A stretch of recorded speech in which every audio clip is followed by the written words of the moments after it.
Chapter 146. In this battle, Naruto is slacking off. Ino Shikamaru is slacking off. But are these three people the only ones slacking off? No, wood leaf. On a tall telephone pole, a pigeon landed there motionlessly looking at a man below. That person had a pineapple-like head, mainly because of the layers of bandages wrapped around his head. His hair was squeezed into a tuft in the middle by the bandages, and then spread out from the middle, just like the leaves on a pineapple. Unfortunately, it wasn't green. On the man's face, gauzes wrapped around his entire forehead, including his right eye and the right half of his face. The sun is so hot, isn't he hot? The pigeon on the telephone pole tilted her head and glanced at the man's clothes. The right half of his body is draped in black, like a monk's clothes, covering his entire right arm. From the outline, it can be seen that his right arm is hanging with gauze. It's like the posture of a broken arm. At this time, the pigeon thought of Yonggwa in her memory and couldn't help but complain, "I don't know if this old guy has an aunt." But the pigeon didn't look for long. The pineapple-like guy below suddenly looked up, and then spat out a needle from his mouth. The speed is extremely fast, and the next moment, with a bang, the pigeon was shot and exploded. Naruto's spiritual vision sharing stopped here. Ninetales, who shares the same vision as Naruto, said, "This person gives me a bad feeling." Naruto sat cross-legged outside the cage, with his right elbow on his thigh, and his wrist holding his crooked head. He said, "Your feeling is right, because this guy is very dangerous for us." "How can it not be dangerous? The right eye contains the Kodo Amatsukami Sharingan. If I remember correctly, there should be 10 Sharingan on his right arm." At the same time, the right half of his body was transplanted with Hashirama's cells. Therefore, he can still use Mokuton. Whether it's Sharingan or Mokuton, both are very effective against tailed beasts. It would be strange if Ninetales felt good. Ninth Lamas, sensei, there is one thing I don't quite understand, and that is, why are you being controlled by the Uchiha Sharingan? Naturally, he was referring to the Bijou. In order not to anger Kyubi, Naruto used the general term you. Ninetales lay in the cage with his eyes closed as he replied, "How did you know?" Not long ago, Sasuke failed to use the Sharingan on Naruto. However, Naruto still believed that the Sharingan could restrain the Bijou, which means that Naruto was not talking about the ordinary Sharingan, but the Mangekyo Sharingan, which is more advanced than the ordinary Magatama Sharingan. Naruto did not answer as he waited for Ninetales' reply. Ninetales opened his eyes and glanced at Naruto. Maybe he was too lazy to ask, so he directly said, "It's a very long story. I also heard it from an old man." Old man? Is he talking about the 6 paths? Naruto concentrated. If it was the 6 paths who said it, then the so-called story is likely to be the truth. Ninetales continued. He said that a long time ago, there was no chakra in the world, but then a woman picked the fruit from a sacred tree, and since then there was chakra in the world. Ninetales glanced at Naruto again. "Doesn't it sound nonsense?" Naruto replied, "There are a lot of things in the world that are nonsense." Ninetales' eyes widened a little. "For example?" Naruto laughed. "For example, Nine Llamas sensei actually likes to eat desserts." Ninetales rolled his eyes and closed them again, using his actions to show that he was too lazy to talk to Naruto. Naruto urged, "You haven't said why the Sharingan restrains you." Ninetales' arrogance came up, and he continued to not answer.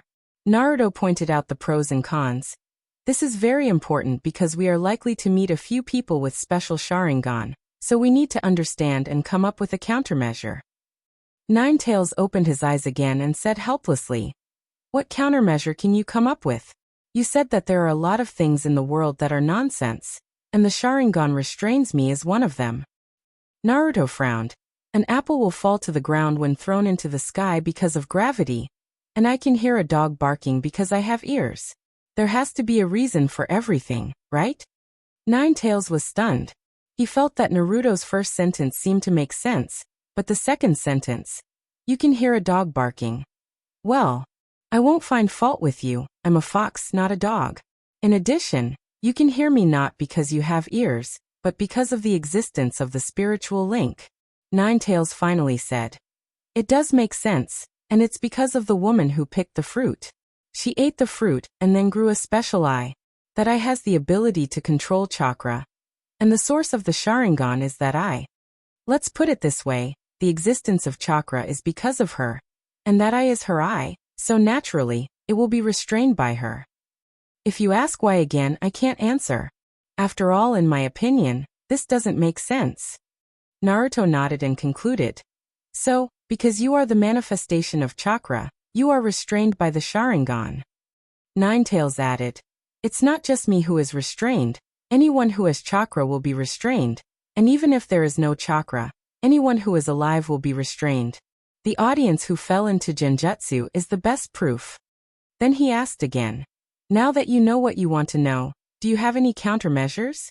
This was originally a sarcastic remark, but unexpectedly, Naruto nodded seriously. He replied, I did think of a few things. Since the eye can restrain you, you just have to make it not open for a long time. For example, tear gas. If the effect is not obvious, you can use a strong tear gas. Another example is strong acid. I think no matter how powerful the eye is, it's just an eye. If it's an eye, it will be useless in the face of aqua regia that can melt gold. Another example is poison, volatile poison. Strong acid plus poison is also a good combination. Or you can try a strong light, a whole magnesium light or something like that shining on his face to see if he can open his eyes to see the sun. Also, you can hide without being seen by him. Strong acid, poison, strong acid plus poison, strong light, hide. Ninetales blinked a few times before breaking into laughter. You really can think of a way. Naruto continued to think, but which one should he use to deal with Danzo? It feels like it's better to use both as insurance. At this time, the battle outside was almost over. Because Orochimaru used Edo Tensei to summon Shodame and Nidame Naruto. Next, the only thing left was Corpse Demon Seal. A pigeon was looking at the roof of the spectator stand from afar. It was pecking at the master and disciple in the four purple flame formation on the roof of the spectator stand. There were also the puppets of Shodame and Nidame using Edo Tensei. After Sandame Naruto used Corpse Demon Seal to seal them into Shinigami's stomach. These two people were considered to be in his hands. Because the mask to remove Corpse Demon Seal was in his hands. What attribute would be fused with after devouring Shodame Naruto's soul? It should be the wood attribute, right? Wood was the combination of water and earth. With the water attribute, he would find an opportunity to fuse with the earth attribute after mastering ice release. Then, what about Nidame Naruto? Nidame Naruto didn't know wood release, so he didn't know what he could fuse with, but according to past experience, it should only be a single attribute. Sandame Naruto didn't have a Kekkei Genkai. Fusion was also one of the 5 basic attributes. In Shinigami's stomach, there was also Sandame Naruto. What would Sandame Naruto do with him? Fusion? No matter what, he was the father of this body, so it seemed too cruel to fuse with him. Let him disappear from the world? Then, what about the other half of the 9 tails sealed in Sandame Naruto's soul? Or should I learn Edo Tensei and use Sandame Edo Tensei, then take back the 9 tails and undo it? In addition to Sandame Naruto's soul, there would also be Orochimaru's hands in Shinigami's stomach. How should I deal with this? Make a deal with Orochimaru? What should I trade? Redeem Sasuke? Hee. That seems like an interesting idea. Naruto was looking forward to the future. Perhaps one day he would show off in front of Sasuke and say, Naruto, your uncle Naruto has redeemed you. The scene was so vivid. I can't think about it. It hurts my eyes. But speaking of Sasuke, Naruto just checked Sasuke's body, and there was no curse mark left by Orochimaru then. When would Orochimaru make his move? Before Tsunade returns? Or after? If Orochimaru found out that Sasuke's hands were crippled, would he change his mind? But he wouldn't come to snatch him now, right? Thinking of this, Naruto carefully looked around. The ice wall didn't receive any strong attacks. Orochimaru probably wouldn't make a move now. At the same time, outside the ice wall, a small snake with a pair of sharp fangs circled around the arena. It wanted to enter the arena, but it couldn't find the entrance. After circling a few times, the small snake was so angry that it opened its mouth and bit the ice wall. Then, it shivered, and the ice reached its teeth. It licked its teeth again. Oh no. The cold air on its teeth is too cold. And its tongue was frozen when it licked it for a moment. The small snake's heart was filled with sadness. It just wanted to go in and find an opportunity to bite someone. It originally thought that it would be a simple task, but it didn't expect it to be so difficult. Inside the ice wall, Hana Kazumi's body was shivering, and after a long time, she finally said, "Naruto, can you raise the temperature a little? It's a little cold." Naruto recovered from his daze. "Ah, what did you say?" Chapter 147. Perhaps because of Nine Tails, my love didn't participate in this battle. And with Shikaku as the director and my love as the actor, they directed a drama where Shikaku was out of control.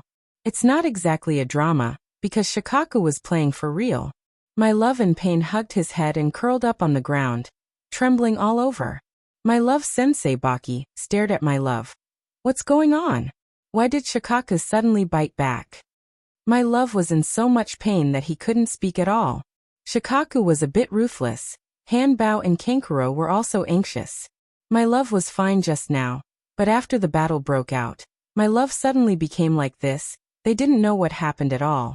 Baki gritted his teeth. Damn it. My love is Sanen's secret weapon, in a sense, more important than this battle. Action terminated. You take my love away for a while. Hanbao looked at Baki worriedly. What about you, sensei? Kakashi appeared not far away. Baki sensed Kakashi's existence and turned around. I want to join the battle. You guys withdraw first. Kankuro and Hanbao took my love and left quickly. Kakashi glanced at the three figures, then retracted his gaze and looked at Baki. Baki was also on guard against Kakashi, but he glanced at Sandaime Naruto and Orochimaru on the roof from the corner of his eyes. Fourth Kazekage turned out to be Orochimaru in disguise. Then what about fourth Kazekage? On the other side, Metkei and Sarutobi Asuma were cleaning up Sanin Ninja and Otogekure Ninja in the venue. Sarutobi Asuma said, "Leave this to me, you go support other places." After Metkei left, Asuma came to Shikamaru Nara's side, and his face didn't look so good. Shikamaru, how long are you going to pretend? And Ino, you also. Shikamaru Nara and Ino Yamanaka opened their eyes and smiled. Hey. Asuma looked at Dingji, who was sleeping soundly, and said, break Dingji's genjutsu, and then the three of you go and protect the daimyo who fell into genjutsu. Two people who were slacking off were caught. The other person who was paddling wasn't really paddling either. At the same time, Sakura Haruno was hugging her head and crying in one of the corridors below the stage. She didn't know what happened outside. In the distance, two Otogekure ninja hiding from the outside looked at each other and approached Haruno Sakura with kunai. Haruno Sakura heard the footsteps and raised her head to take a look. Her pupils dilated in fear. Just as she was about to fight back, two icicles suddenly penetrated their bodies from behind. Immediately after, cold air spread out from the icicles, and the bodies of the two were frozen in the blink of an eye. Then they stiffened and fell to the ground. Dang. They fell to the ground like stone men. Sakura Haruno looked at the two people who turned into icicles with one hand in shock and exclaimed, Naruto. The two Naruto were expressionless and said coldly, follow me. If Naruto's clone is the funny mode when he wants to die, then these two people are Naruto's facial paralysis mode when he wants to kill people. It was so cold that even Naruto himself was a little scared.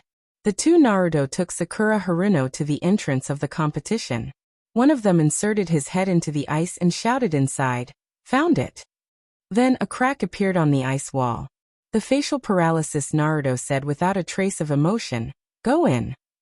Sakura Haruno was a little scared, but her body had been thrown in by the other facial paralysis.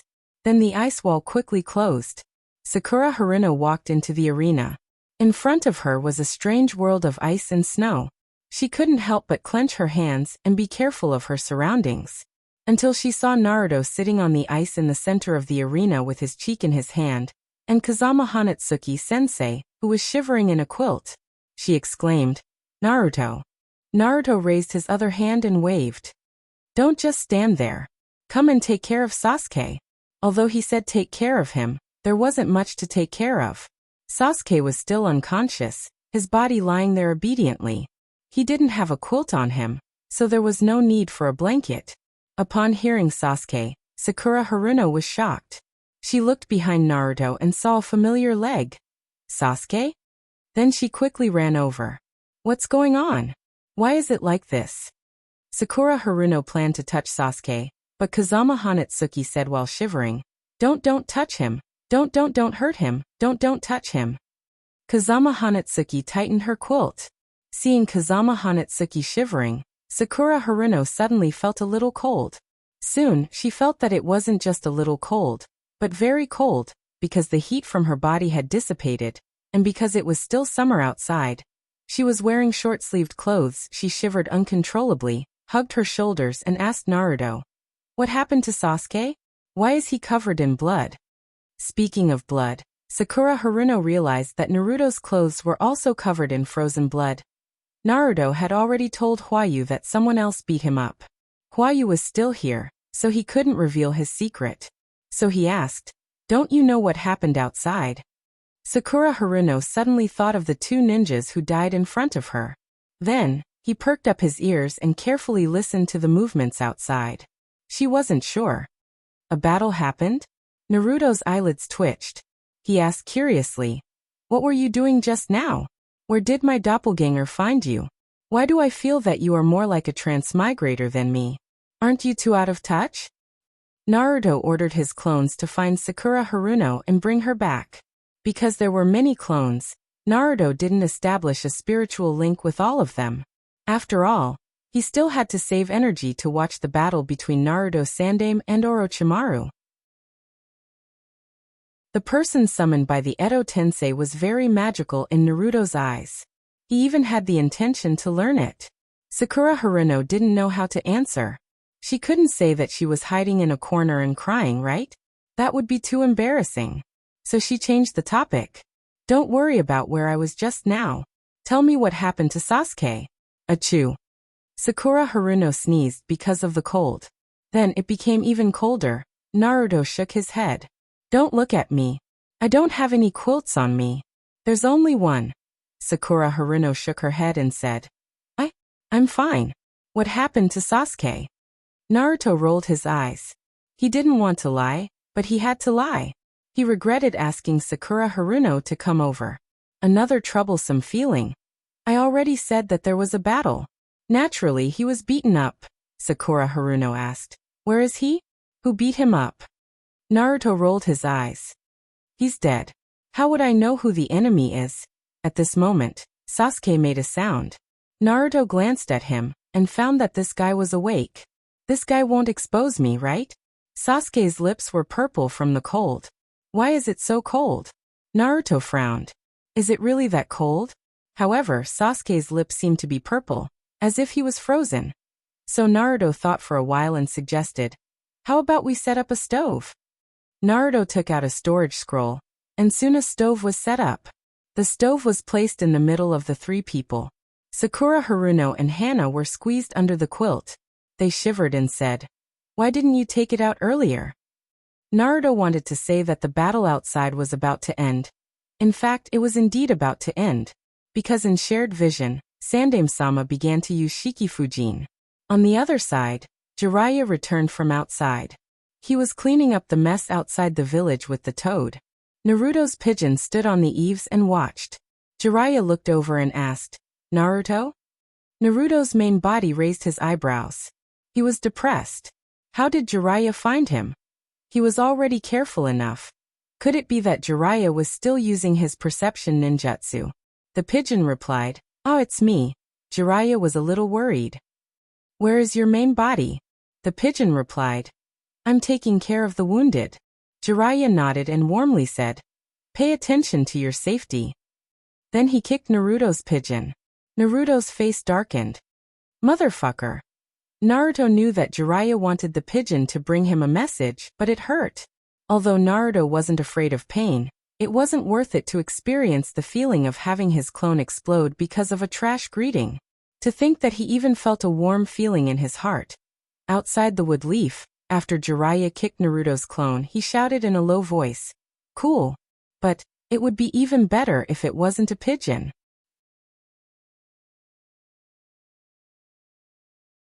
Chapter 148.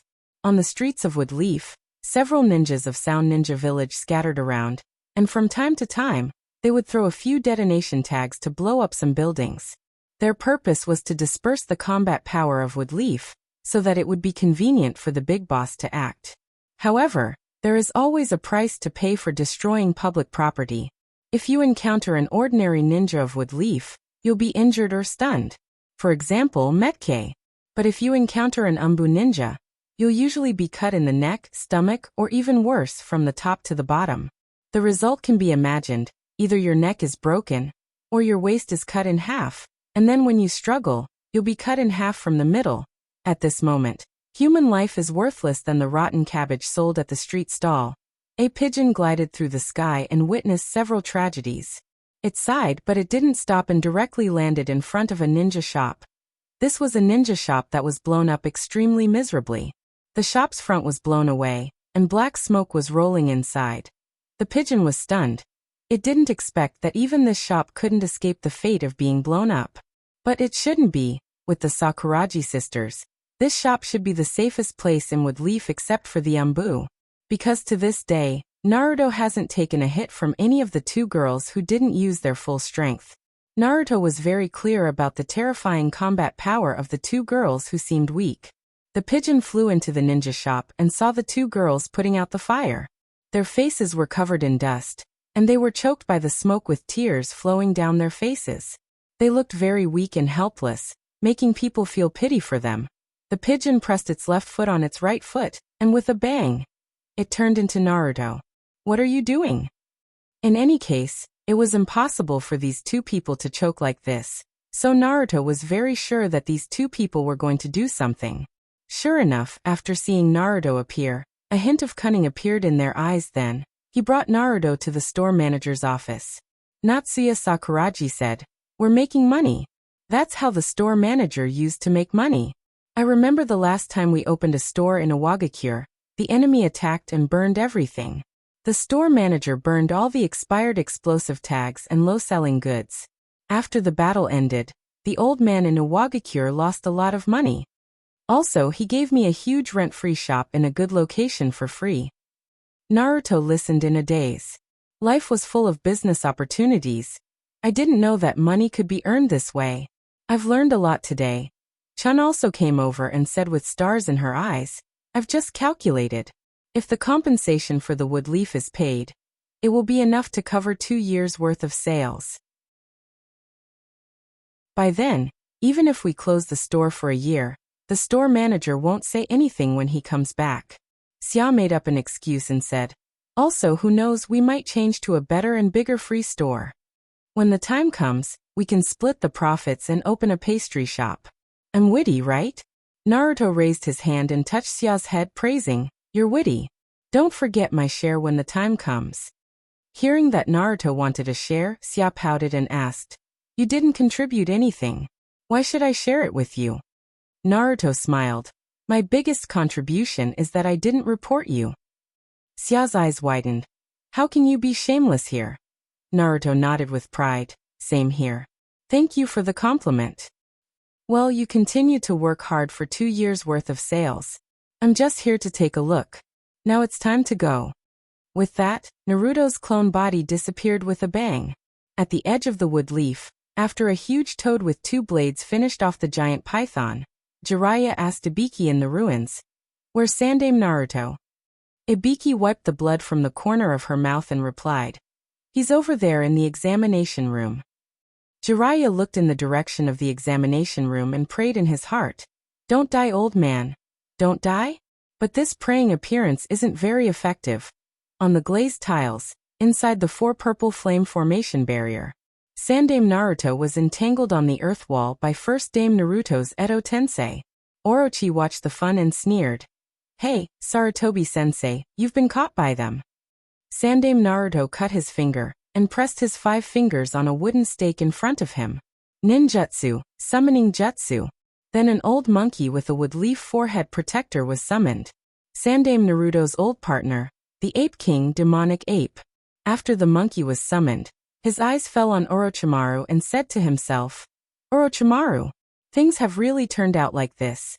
Then he turned his head and looked at Sandaime Naruto, who was tied to the earth wall by a wooden stake, and sneered, Sarutobi, it's really sad. Who told you not to kill him at that time? Thinking of the past, Sandaime Naruto's face became gloomy and replied angrily, I'm about to do it now. Demonic Ape curled his lips. Humph! It's too late. Sandaime Naruto ordered. Demonic Ape, turn into Rui Jingu Bang. Although Demonic Ape mocked Sandaime Naruto, he still followed the order after receiving it. He turned into a red stick with two bright golden ends in the middle. Pigeon, who was watching the battle in the distance, tilted his head and said in his heart, Fuck! Isn't this the Great Sage's Jingu Bang? The only difference was that the Great Sage's Jingu Bang was the stabilizing force of the East Sea, and the one in front of him was an old monkey. Sandaime held the Jingu Bang and smashed the twisted tree trunk and the earth wall behind him. With a backhand, he carried the Jingu Bang on his shoulder, and his momentum was extraordinary. When Orochimaru saw this, he opened his mouth and a snake came out of it. Orochimaru raised his hand and pulled out a sword from the snake's mouth, which was also a Tachi, Kusanagi sword. It was a sword that was said to be magical.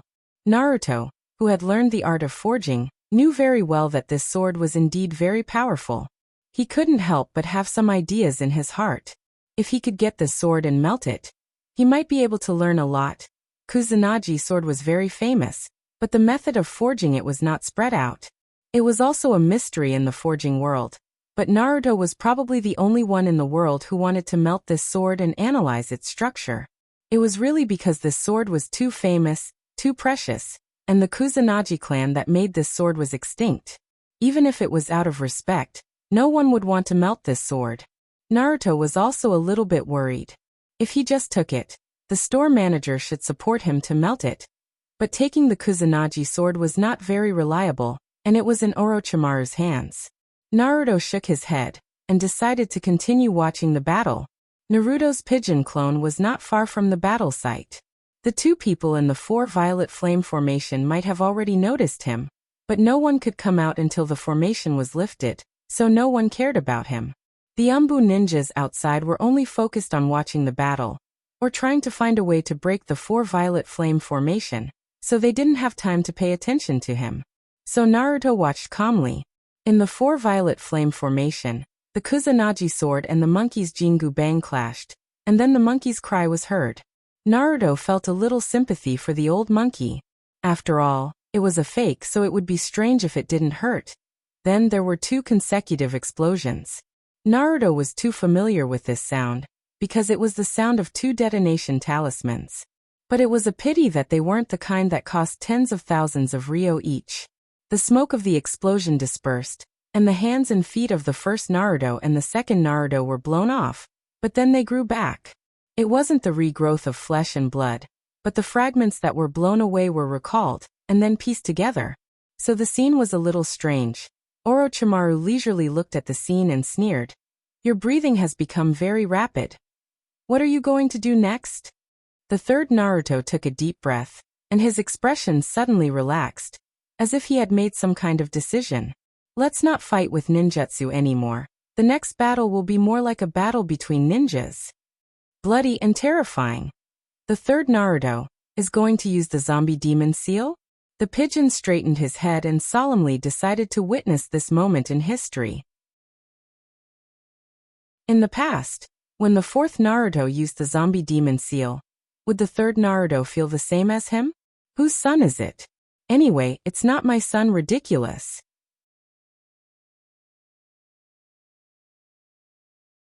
Chapter 149. Sandaime Naruto didn't immediately use Shikifujin. He was gasping for breath and resting. He's really old. Aging is something that humans can't avoid, and because it's inevitable, most people have long been accustomed to it. But, looking at Sandaime Naruto like this, Orochimaru couldn't help but laugh. Sandaime Naruto put his palms together. He was gathering enough chakra to prepare for the next ninjutsu. But listening to Orochimaru's laughter, he was a little dissatisfied. No matter what, he's the little beast sensei, and he doesn't feel that he's funny now. Action? At this time, he's squatting slightly with his palms together. Because he's accumulating strength in his legs, he's on guard so that if the opponent makes any action, he can counterattack or avoid it as soon as possible. So there's nothing funny about his action. However, Orochimaru was still laughing, staring at his face and laughing. He couldn't stop laughing. Sandaime Naruto finally couldn't help but ask, "What's so funny?" Orochimaru panted slightly, calmed down a little and said, "You're old. I've never seen you in such pain. You used to be known as a ninjutsu professor, but because of your age, you're not my opponent. You're really pitiful." With that, Orochimaru raised his right hand and brushed his face. Just like a Sichuan opera, he changed his face into a young and tender face with white skin. Sandaime Naruto was surprised, and at the same time, the Umbu outside the four violet flame formation were also surprised. And a pigeon not far away. However, compared to the surprise of Sandaime Naruto and the other Umbu ninjas, the pigeon was surprised because it's a woman's face. The pigeon was very sure about this, because the lines of the woman's face were not as hard as a man's face, but very soft. The nose is small, and the bridge of the nose is not obvious. It's said that after marriage, a woman's nose bridge will begin to develop due to the influence of her husband's testosterone. Well, Orochimaru shouldn't have a man yet. Thinking of this, the pigeon felt that she was a bit off track. In any case, with such a small and delicate face and waist-length black hair, Naruto could not be associated with a man. In the four purple flame array, Sandaime Naruto carefully analyzed the face, and the more he looked at it, the more he felt that it wasn't the Orochimaru he knew. So he couldn't help but ask, "Who are you?" Orochimaru laughed again. This time, even his voice turned into a woman's voice. It wasn't very unpleasant to hear, but it was somewhat seductive. However, the pigeons outside were a little angry and uncomfortable. The woman said, "Because it's too sudden and you can't understand?" "I'm Orochimaru." When Pigeon heard this, she complained in her heart, "It's a class reunion, and you suddenly found out that your old buddy has turned into a girl. No matter who it is, they wouldn't be able to understand it." Or perhaps it was New Year's Eve, and their son, who had been away from home for many years, was dressed in women's clothing. No matter how beautiful they were, their parents would still be in a mess. He might not even celebrate the new year, and just pick up a kitchen knife to clean up the house. However, Pigeon was looking forward to seeing what Orochimaru would look like if he changed into women's clothing. He should be enchanting enough. He would become a tormenting little fairy, the type that would make people cry. I wonder if Sasuke, Kun would be able to take it. Or would Sasuke be infected by this? The image was too vivid. Naruto decided to shut down his computer and restart it to clear his brain's memory. In the Chunin exam venue, Sasuke couldn't move his body. He glanced sideways at Naruto and said, "Why do you keep looking at me?" Naruto chuckled and said, "Nothing, it's just your imagination. I'm not secretly looking at you, hee hee hee." Naruto turned his head away as he spoke, but he couldn't help but glance at Sasuke again. Sakura Haruno couldn't help but say, "Naruto, you're indeed looking at Sasuke." Beside her, Hana Kazuki nodded in agreement. Naruto's smile froze. He was a little worried that he might be misunderstood, so he straightened his expression and turned his attention to the pigeon. At this time, Sandaime Naruto finally changed from his disciple to a girl. No. He finally recovered from the shock that the person in front of him was really Orochimaru. Sandaime Naruto's expression was extremely serious as he asked, "Could it be, you've successfully learned the taboo jutsu?"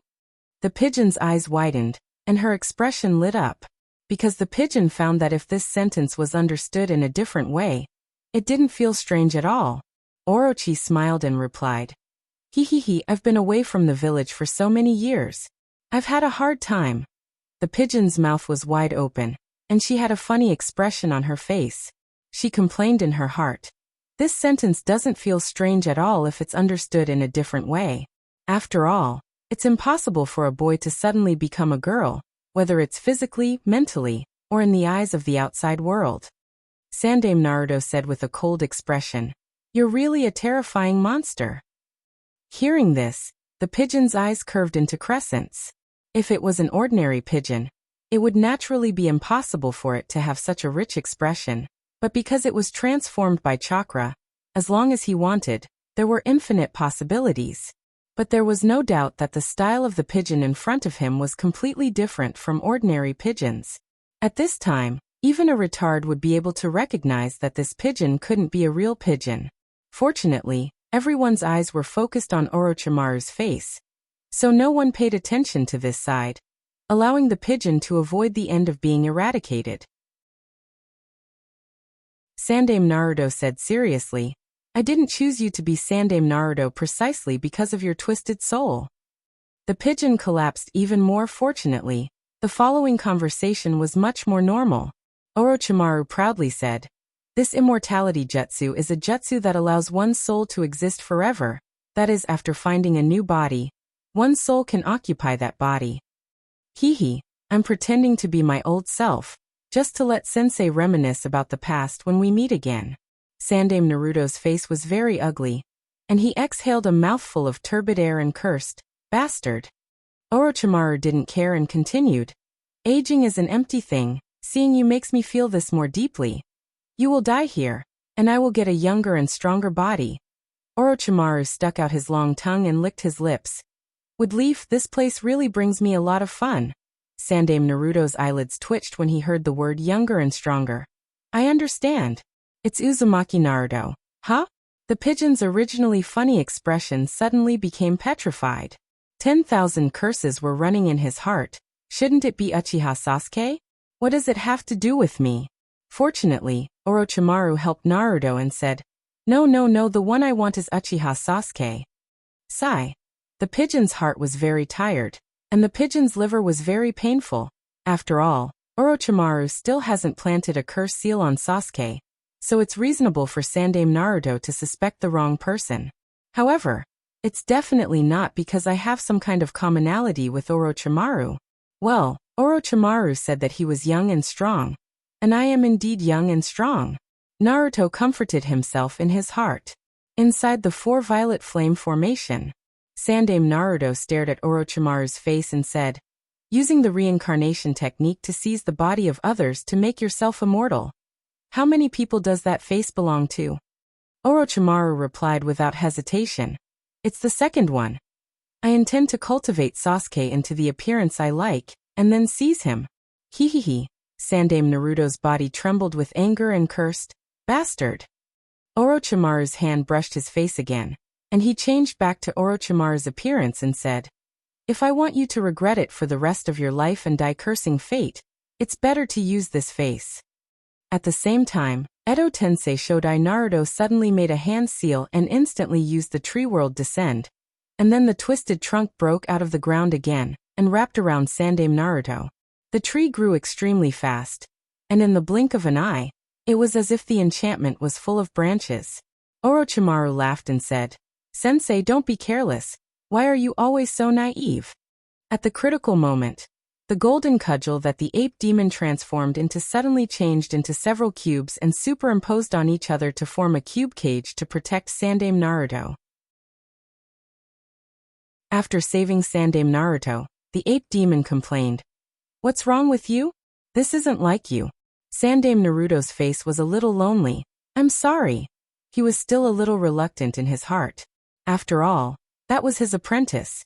The apprentice he once cherished. Last time, he had another chance to kill Orochimaru, but he couldn't do it. His hands were also stained with blood, or more accurately, his entire body was soaked in a pool of blood. Perhaps the older one got, the more useless they became. Sandaime Naruto was a little sad and slowly closed his eyes. It was time to make up his mind. When he opened his eyes again, Sandaime Naruto's gaze became resolute. "I'll kill you now to correct my previous mistakes," Orochimaru said unconcernedly. "It's too late." Sandaime Naruto used the Shadow Clone Jutsu and split into 3. Then he began to make hand seals. "See Highway Mausuzi Wu Cc. Corpse Demon Seal."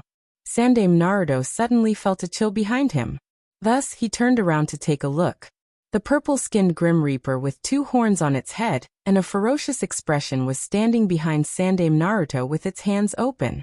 The cold air was emitted from this thing's body.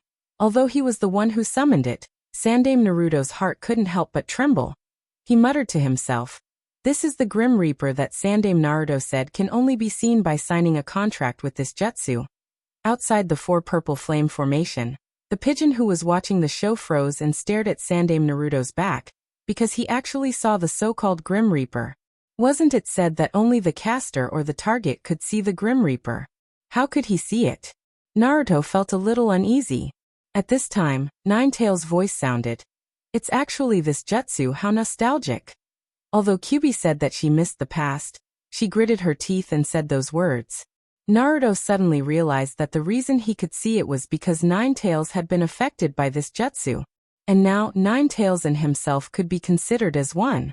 After understanding this, Naruto couldn't help but breathe a sigh of relief. But who would have thought that the Grim Reaper with a dagger in its mouth would turn around and look at him? Naruto's heart suddenly felt cold. It felt like it was over.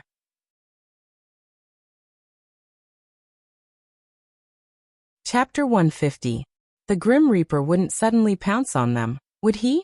Naruto was a little scared, and Ninetales was also a little scared. Then they saw Sandaime Naruto use the corpse demon sealing technique to seal first Naruto and second Naruto respectively. Finally, he grabbed Orochimaru's hand, and when he couldn't hold on and couldn't pull out Orochimaru's soul, he cut off Orochimaru's hand. After the Grim Reaper disappeared, Naruto and Ninetales breathed a sigh of relief. The battle between Sandaime and Orochimaru was very fierce, but because the Grim Reaper glanced at Naruto, Naruto felt as if time had frozen in an instant. It wasn't until the Grim Reaper disappeared that Naruto returned to normal. That thing looked at us before, didn't it? Naruto was still a little shaken. The moment the Grim Reaper looked over, although it was only looking at the pigeon clone, it gave Naruto the feeling that it had locked onto his main body. It was a very strange feeling, as if even time had frozen in an instant. His body couldn't move, and his whole body was cold. It was like he had encountered a ghost. Naruto has never encountered a ghost, but he found that this was the most appropriate description. Ninetales' expression was also very dignified and hypothesized. Maybe it's because the other half of my body is in its stomach? By the way, Naruto, when will you release the other half of my body from that thing's stomach? Using the Grim Reaper's mask to save the other half of Ninetales' clone was a deal between Naruto and Ninetales. It was also the bond between the two of them to maintain their friendship. This agreement was made when the two of them went to the Wave Country. Naruto replied, "When I have a way to unlock the seal on my body, if I don't release it now, it can't merge with you, right?" Ninetales pondered for a moment, and it seemed to make sense. Then he asked again, "Then when can you unlock this seal?" Naruto pretended not to know. "You ask me, but who should I ask?" Ninetales nodded, thinking that there was nothing wrong with it. Ninetales stopped asking questions, and Naruto finally breathed a sigh of relief. Why didn't he take Jiraiya as his teacher? Was it just because he didn't like toads? No. It's because he didn't want to touch the key left by Yondaime Naruto. He could still get along with Ninetales now, but what about after he obtained the key? Do you think he should open it or not? Ninetales, the most ferocious tailed beasts. Open my ass. It wasn't a joke. Naruto did not dare to gamble. To him, the most precious thing in the world was his own life. Therefore, Naruto's plan was to come into contact with the key once he obtained the power to restrain Ninetales. Restrain Ninetales' power. First, transplanted Manjikyu Sharingan. This is just a hypothesis. Second, there is a trustworthy person around who can use Manjikyu Sharingan. If Sasuke can be trusted, it will be feasible in the future. Third, transplanting Shodai cells to obtain Mokuton. This is a bad plan. After all, many people died after transplanting Shodai cells. Plus, Shodai cells are not cabbages on the street. The feasibility is as low as the first one. Fourth, fuse with the soul of the person who has Mokuton to obtain Mokuton, and wait for Sandaime Naruto to seal Shodai's soul in Shinigami's stomach or kill Yamato. This plan is a secret in his heart. Now that one of the conditions is finally within reach, then, let's go. The battle outside is over. Let's take Sasuke to the hospital. Walking out of the ice and snow arena, Hana Kazama threw the quilt aside, and was about to embrace the sun, but she was shocked by the scene outside. There were corpses all over the ground, including Woodleaf's ninja, Otogekyure's ninja, and Sanin's ninja. Crisscrossed and broken limbs fell everywhere. There was also a smell of burnt barbecue in the air. It was the smell left after being attacked by fire release or lightning release ninjutsu. Hana Kazama's body trembled. But Naruto held her. Hana-sensei. Hana Kazama took a breath carefully. She didn't dare to breathe. The smell of burnt barbecue around her made her sick. I'm fine. Send Sasuke to the hospital first. Hana Kazama's face was pale. She was never afraid of corpses in the past, but the scene around her was not as simple as corpses. It was simply hell. For the rest of the day, the entire wood leaf was silent, and everyone was immersed in their own things. Those who should count the corpses counted the corpses. Those who should look for survivors looked for survivors. Those who should be treated, treated. Because there were too many injured people, Naruto was transferred to the medical ninja team, and was busy for 3 days and 3 nights. But these are the things that a small person like him should do. The big people are responsible for diplomacy and appease the frightened dignitaries. There was also the funeral of Sandame Naruto. It was worth mentioning that because of various accidents, the sickly Moonlight Rush survived. Then, they had to choose the next Naruto as soon as possible. Danzo recommended himself, but he was rejected. Koharu and Hamura found Jiraiya. The reason was that the wood leaf needed a famous person to deter people who wanted to spy on the wood leaf. They also needed to prove that the wood leaf had the strength to continue to accept commissions. Jiraiya was one of the wood leaf Sannin, so he naturally met this requirement. Danzo, on the other hand, is someone who stands in the darkness of Konoha. Although he is powerful, there are very few people who know about him. But to everyone's surprise, Jiraiya was not interested in the position that Danzo had been coveting for a long time. Instead, he recommended Tsunade, who had been missing for many years.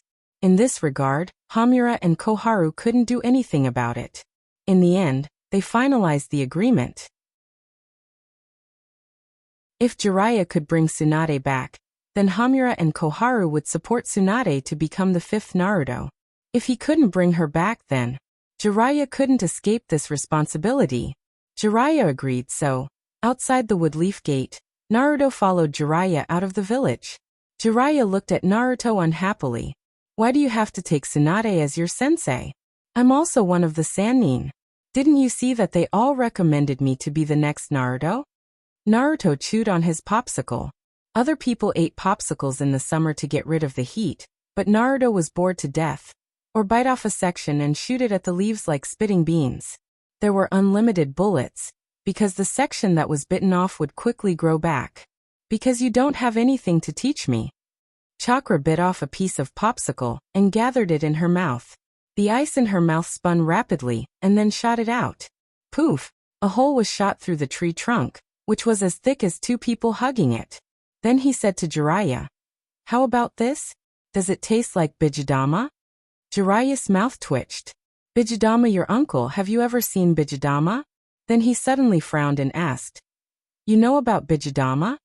Naruto bit off another piece of ice, and this time he chewed it. Poof! Poof! Poof! Poof! He shot it out. This time it didn't have any power, it was just spitting beans for fun. Then he replied, "Isn't Rasengan a ninjutsu developed by Yandame Naruto based on Bijidama? I even learned Rasengan. How can I not know about Bijidama?" Jiraiya raised his eyebrows and felt that it made sense. Then Naruto opened his mouth. This time he didn't eat ice, but gathered chakra in front of his mouth, compressed it and rotated it. Jiraiya was stunned, because it was Rasengan. Fuck. Rasengan is released with the mouth. But the Rasengan disappeared before it could be shot out. Naruto took a bite of ice and said vaguely, "I haven't found a good way to shoot Rasengan yet." Then an ice ball spun and shot out. After a while, Naruto walked into the grass and took out a rabbit that was shot through and said, "We have roasted rabbit tonight." Jiraiya. He suddenly realized that he really didn't have anything to teach Naruto. How can this guy control chakra so well? Thinking of this, Jiraiya tried to gather Rasengan with his mouth. But he didn't control it well and chakra cut his lips. Jiraiya was shocked and called Naruto. "Come and heal me. My face is going to be disfigured." Naruto blinked and said in surprise, "Your lips are very sexy." Jiraiya urged, "Not sexy at all, quickly heal me, or my face will be disfigured. Naruto made a condition. Then you can't mention accepting me as a disciple in the future. Jiraiya readily agreed. Then he used the palm immortal jutsu to heal Jiraiya's mouth.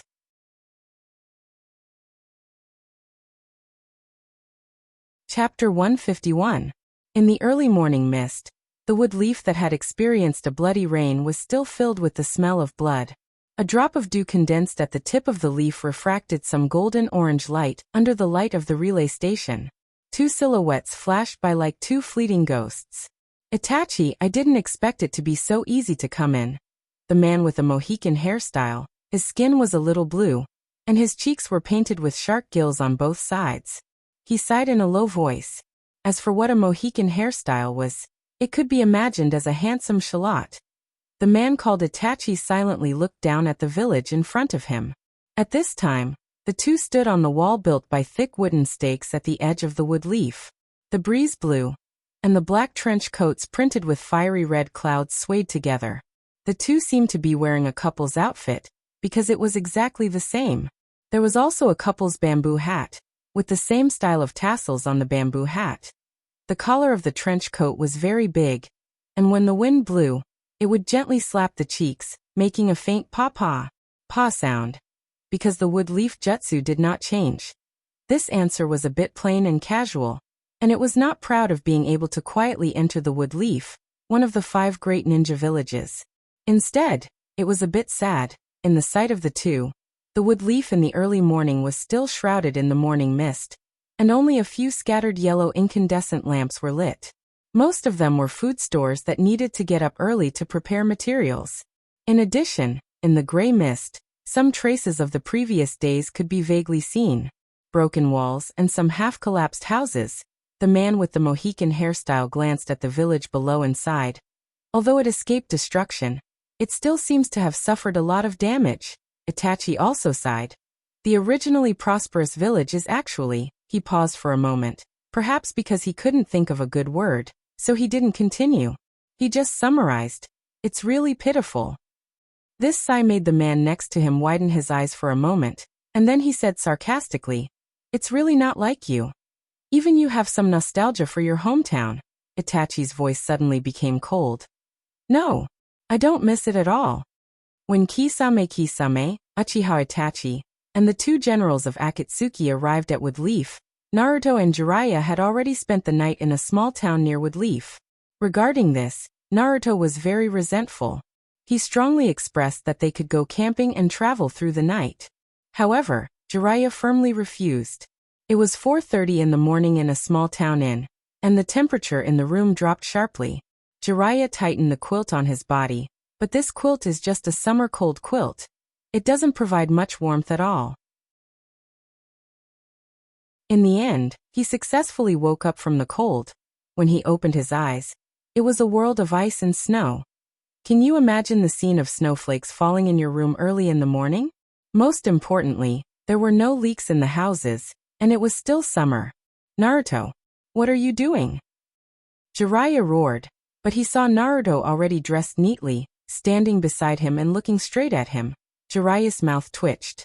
He held back what he wanted to say. Sighing, he finally got up and muttered, I'm just looking for someone, not rushing to reincarnate.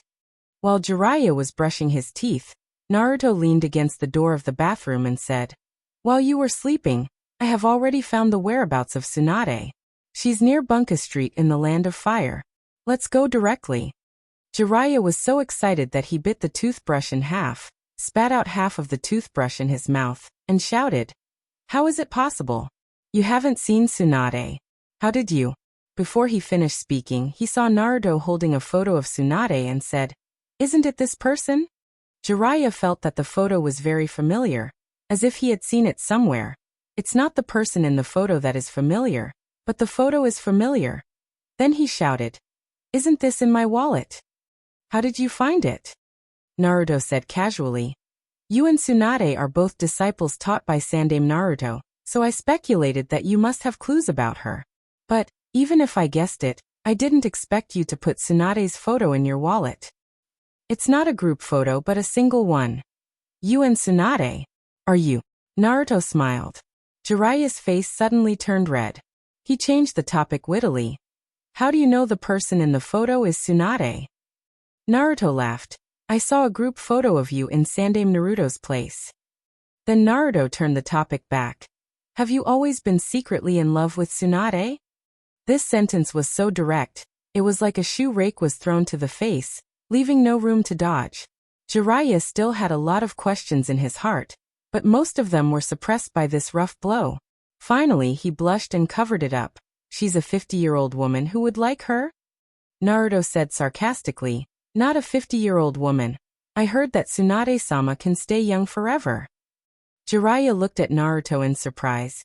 You know this too? Naruto said calmly, Naruto Sandaime told me. Was it really Naruto Sandaime who told him? Nonsense.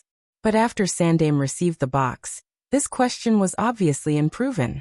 Unless one day Naruto Sandaime was reincarnated by Edo Tensei. But at that time, Jiraiya also forgot this question. Naruto asked for the third time. You like Tsunade, right? How can a man not dare to admit this? You don't deserve to be my sensei because of this. When I liked a girl, I directly kissed her to confess. Naruto said quite arrogantly. But in fact his brain was still in a daze that day. He thought he had a dream about Naruto. He could do whatever he wanted in the dream. But this didn't affect his bragging. Jiraiya was stunned when he heard this. And the soul of gossip was tempted and asked, what was the result? You were slapped by someone? Naruto looked at Jiraiya contemptuously. Only you can experience that kind of bad scene. My result was naturally successful, and then the girl became my girlfriend. This story was too bizarre.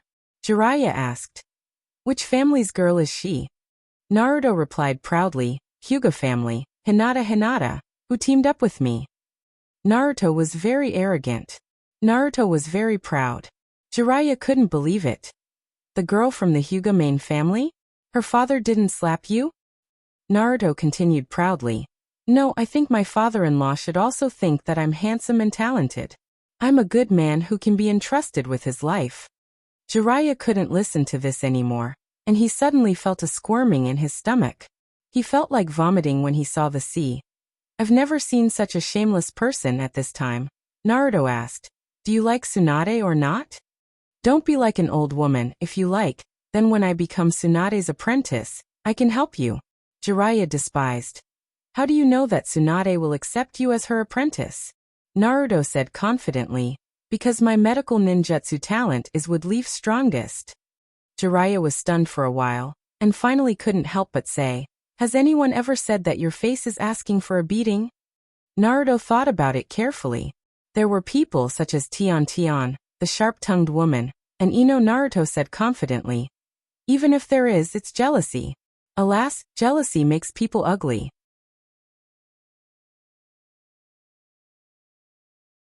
Chapter 152. The morning sun hasn't shined yet, and from time to time, a painful whimper came from a small wooden house. The voice was a bit sharp, like a woman's voice, but also a little hoarse and low. Orochimaru-sama, you should take the medicine. The servant urged anxiously, but in the next moment, a black shadow flashed, blood splashed, and the man fell directly to the ground. The blood was like a blooming rose in the dark, silently blooming under the man's body. The man sitting on the bed didn't look at the man's body. He was still enduring great pain. Blue veins were exposed, and a pair of snake-like vertical pupils were staring at him. His pupils dilated and contracted. It was breathtaking. At this time, the door was pushed open. The person who came in was Kabuto, wearing round glasses and a small ponytail. Please take the medicine. Kabuto glanced at the body, frowned, and sighed. Sigh. I just came back, and I have to clean the room again. Again? Yes. Since Orochimaru came back, I don't know how many people have died. The life of the weak is like a fart to the strong. Although they have a noble background, they are worthless. Orochimaru endured the pain and snorted. Humph. I don't want to take that medicine that won't work for long. Kabuto helplessly pushed his glasses. That's what I made. It should reduce your pain. Orochimaru interrupted. Don't talk nonsense. Did you find that guy? Seeing Orochimaru was a little angry, Kabuto didn't talk nonsense and directly replied. I found him, I heard he's in the Bunka Street. Bunka Street? Naruto also wants to go there. Both of them seem to want to find Tsunade, but the difference is that one wants to treat himself, and the other wants to treat the person he accidentally hurt. The sky was a little bright. Naruto dragged Jiraiya out of the hotel. Hurry up, even if you don't want to see Tsunade early, Sasuke's hand will be useless for a long time. Jiraiya was reluctant because he only had a soldier food pill for breakfast. Is this something a human can eat? Well, although it is a human can eat it, it's not like I'm on a mission. Is there a need to rush? In a bad mood, Jiraiya couldn't help but mock. What's the use of being anxious now? Weren't you the one who did it? Sasuke also took a look at the wound. The bones in his hand were twisted, and he recognized that it was caused by Rasengan. Afterwards, Haney Kazama found out. After all, Haney Kazama was Sasuke's main doctor, and was very beautiful. As a result, Naruto was once again ridiculed by Hanafeng Jian. Naruto ignored Jiraiya's sarcasm and said after going out of the door, let's compete in speed. Jiraiya was taken aback. What did you say? Naruto pointed at the map and said, Short Book Street is in the Fire Country's main city. This town is still 300 kilometers away. Let's run there as fast as we can. Jiraiya's face turned black. He pointed at the two towns in the middle and said, there are two more towns in the middle. Are we going to run there without resting? However, Naruto had already run out. Looking at Naruto's back, Jiraiya decided to teach Naruto a good lesson. He wanted to easily overtake Naruto and then ridicule him. Then Jiraiya chased after him. He easily caught up and then overtook him and said sarcastically, you dare to talk big in front of me with this little strength? Naruto was taken aback, and then he understood and asked, are you talking about my speed? Jiraiya sped up a little, and in the blink of an eye, Naruto was 100 meters away. Naruto took a deep breath. He really couldn't run fast now. He could only remove 10% of the weight. After removing 10% of the weight, Naruto caught up with Jiraiya. Jiraiya was taken aback and praised. Your physique is good. Then he continued to speed up. What Jiraiya wanted to do was to tire Naruto, and then let Naruto take the initiative to ask to rest in the next town. In this way, he could go to the town to collect materials. Thinking of this, Jiraiya's heart seemed to be scratched by a kitten's claws. Itching, Naruto was once again left behind by Jiraiya. Looking at Jiraiya's disappearing back, he laughed and said, this guy really wants to race. I wanted to take the opportunity to exercise my body. In that case, I'll just relax. Naruto's weight had increased to 60% of the total weight. That is 60% of 1,200 kilograms, 720 kilograms. This has reached the requirements of the second gate of Hashimen-Tanku. The second gate of Hashimen-Tanku required the body to carry a weight of 750 kilograms. However, Naruto hasn't tried to open the second gate yet. The weight was removed by 20%. Naruto caught up with Jiraiya. Jiraiya also sped up. Naruto adjusted the amount of chakra's transport and took back some of the chakra that spread out of the body. After adapting, the weight was removed by 30%. He surpassed Jiraiya again. Jiraiya was surprised, and then sped up again and praised. Not bad, I didn't expect you to do so well in body refining. Naruto didn't answer. He was adjusting his body, adjusting the balance of chakra, and the weight that spread out of the body. After adapting, the weight was removed by 40%. His speed increased again. Jiraiya's eyes lit up, and he praised, very good. Very good? Then I'll let you see something even better. The less weight there was, the less chakra to maintain the balance, so it was easier to control. Naruto's speed of removing the weight also increased. The weight was removed by 60%. The weight was removed by 80%. The weight was removed by 100%. Naruto was like a runaway wild horse, and he began to run happily. Jiraiya stared at Naruto, who disappeared in front of him in the blink of an eye, and he cursed. Fuck! Did this guy open the Hashimen-Tanku? Then he mobilized chakra and suddenly sped up to catch up. His speed was even faster than Naruto after removing all the weight. He caught up with Naruto again. Jiraiya didn't speak. He followed Naruto side by side and observed Naruto's body. Naruto smiled slightly and began to infuse chakra into his body. His speed increased again. Jiraiya's expression became dignified, and he caught up again. The town was in front of them, and the two of them unknowingly reached it. However, Naruto didn't intend to stop at all. Jiraiya was a little reluctant, and he felt that he lost a place to collect materials. Why didn't Jiraiya want to hurry? Because once he found Tsunade, he would no longer be able to collect materials freely. That girl would definitely stop him, and she would use the crudest method, her fists. It's okay, there's still a town behind. Jiraiya comforted himself, thinking that Naruto was running so fast that he must have consumed a lot of physical strength. Maybe he would need to carry him halfway. Thinking like this, Jiraiya relaxed a little. Then he began to compress chakra and followed Naruto at a moderate speed.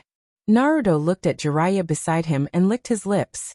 Jiraiya was a bit strong, so he decided to use the secret technique he learned from Shikaku. But in order to not suddenly hit a tree, he had to open the first gate of the Hashiman Tanku first. First gate open open. His vision became more sensitive. At the same time, Naruto's physical strength limit was lifted, and his speed increased again. Jiraiya caught up again. Naruto's chakra's wind attribute changed. A wind blade slashed Naruto's cheek, leaving a bloody mark. Naruto didn't care. This was an unavoidable injury from Shikaku's secret technique. He just needed to focus on protecting some important places from being scratched by the wind blade. For example, his eyes and little Naruto. Chakra's wind attribute continued to gather, filling his whole body. Compress. Several wounds appeared in different parts of his body, and Naruto continued to compress. Then burst. Shikaku's secret technique, Storm Wound. In an instant, Naruto disappeared from his place, and his speed increased by dozens of times. Wherever he passed, the branches and leaves of the trees were crushed by the wind blade. Jiraiya was surprised. Body flicker technique? When he looked down, there were drops of blood on the ground. After using Shikaku's secret technique, Naruto felt that he could really fly. This feeling was very carefree, and he didn't care about the wounds on his body. But if this scene fell into the eyes of others, it would seem a bit strange. For example, Jiraiya. Jiraiya also used body flicker technique to increase his speed. He decided to catch up with Naruto and capture him, and then tell Naruto that body flicker technique was not used like this. And this version of body flicker technique was also wrong. Using body flicker technique would cause blood to spurt out. This was completely evil. But what made Jiraiya tired was that Naruto ran so fast that he gave up the official road and took a shortcut into the forest. He wanted to go straight to the main city of the Fire Country. When Jiraiya finally caught up with Naruto, Naruto turned around and grinned at him. Hashiman Tanka's second gate, Gate of Healing, open. His speed increased again. It was reasonable to say that ordinary ninjutsu couldn't be used when the gate of Hashiman Tanku was open, because chakra was extremely unstable. But Naruto's body flicker technique didn't need chakra's stable control. He only needed to compress the wind attribute chakra, and then burst it. The creation of speed was in the word, burst. Naruto's speed increased again. Jiraiya was anxious, and the next moment he accidentally hit a tree. Bang! Jiraiya saw countless Naruto flying above his head.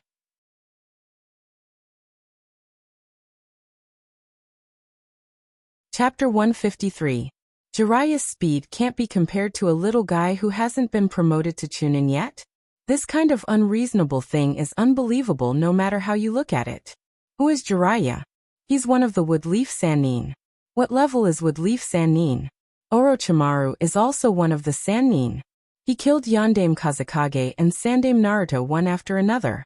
Woodleaf Sannin is comparable to Kage-level existences. But the fact is that Naruto really arrived outside the Fire Country before Jiraiya. Maybe this is something that can't be helped. Who told Jiraiya to meet a little madman? In the woods outside the main city of the Fire Country, Naruto's clothes have long been torn by wind blades, tattered and worse than a beggar. And the bloodstains on his body, it's as if he was cut into pieces. Multiple shadow clone jutsu. 4 clones appeared beside Naruto. Naruto fell straight to the ground, but he didn't fall to the ground, but fell on an ice bed that suddenly appeared. The four clones skillfully used the palm technique and began to treat Naruto. The deep and shallow wounds began to heal at a speed visible to the naked eye.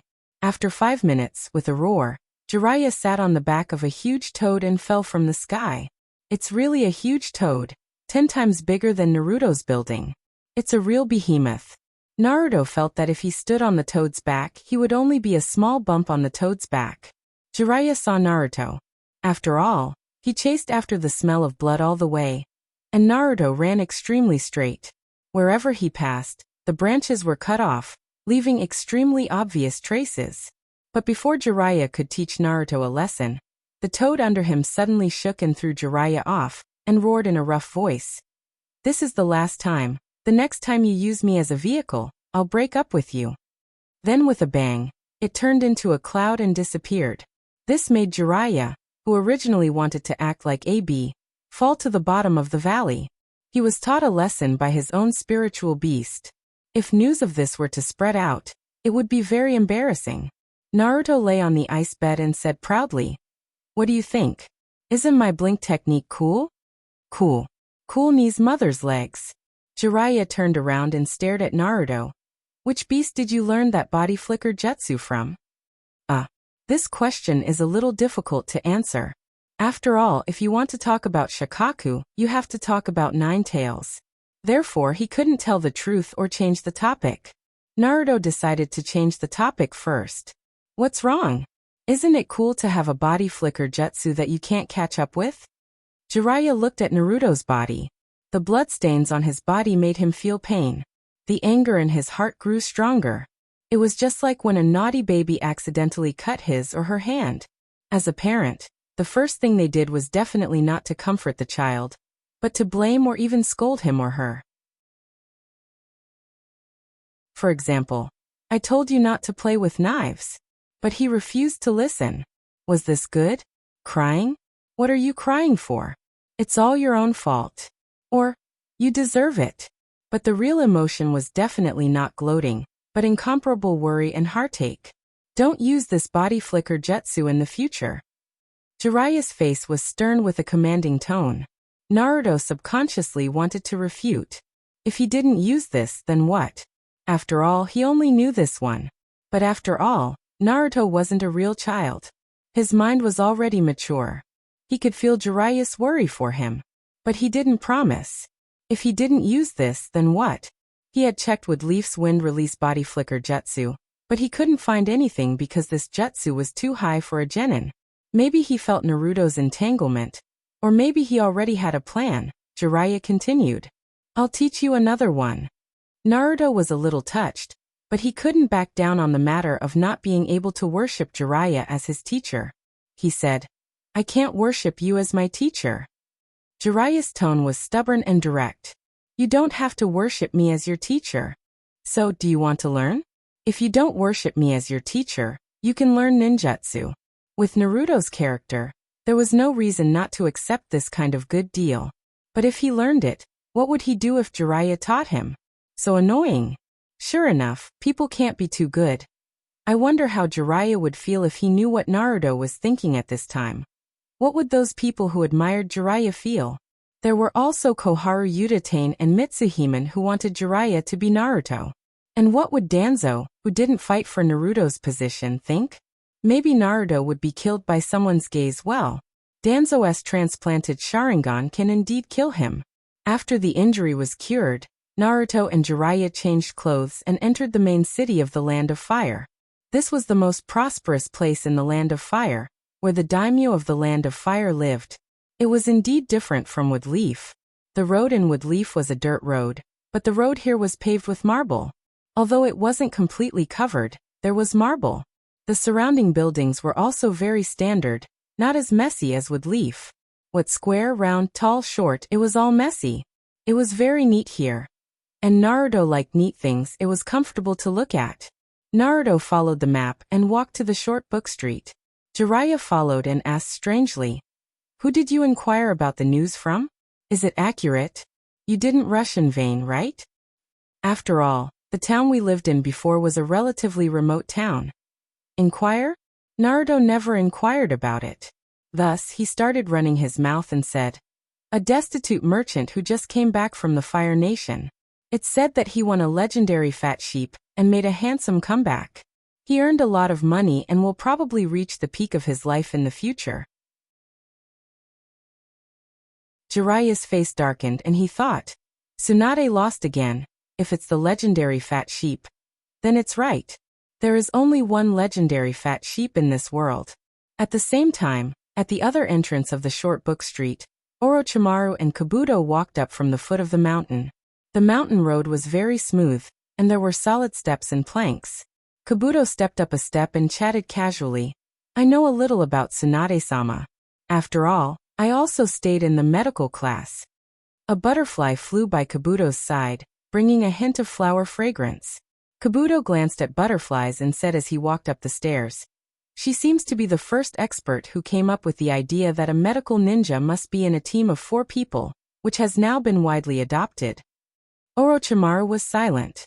Kabuto strengthened his tone, and there was even a kind of worship in his words. This proposal is very necessary. What will happen to a team without the ability to save themselves on the battlefield? Everyone knows now. Perhaps he felt the reverence in Kabuto's words. Orochimaru snorted and snorted at Kabuto's reverence.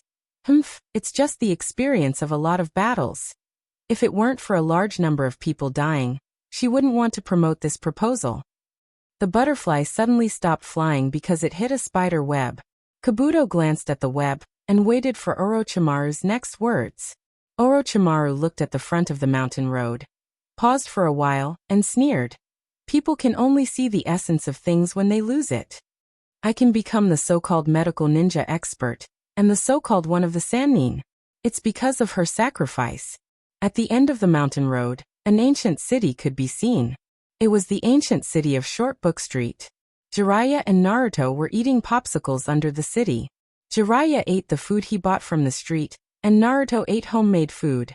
Jiraiya swallowed to relieve the heat in his stomach, and Naruto spit out a noisy cicada on the tree. Jiraiya looked at the ancient city and said gloomily, "It's so hot today." Naruto replied, "The cicada on the tree is also a bit annoying."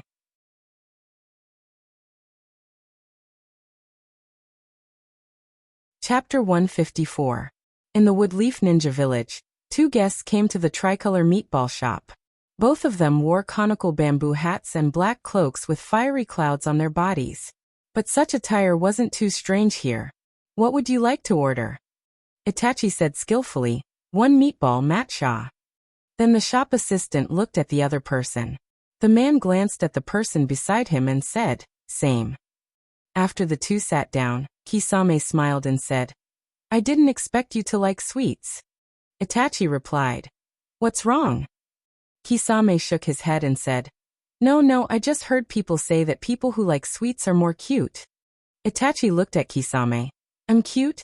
Kisame suddenly didn't know how to answer. Itachi's rigid face had nothing to do with cute anyway.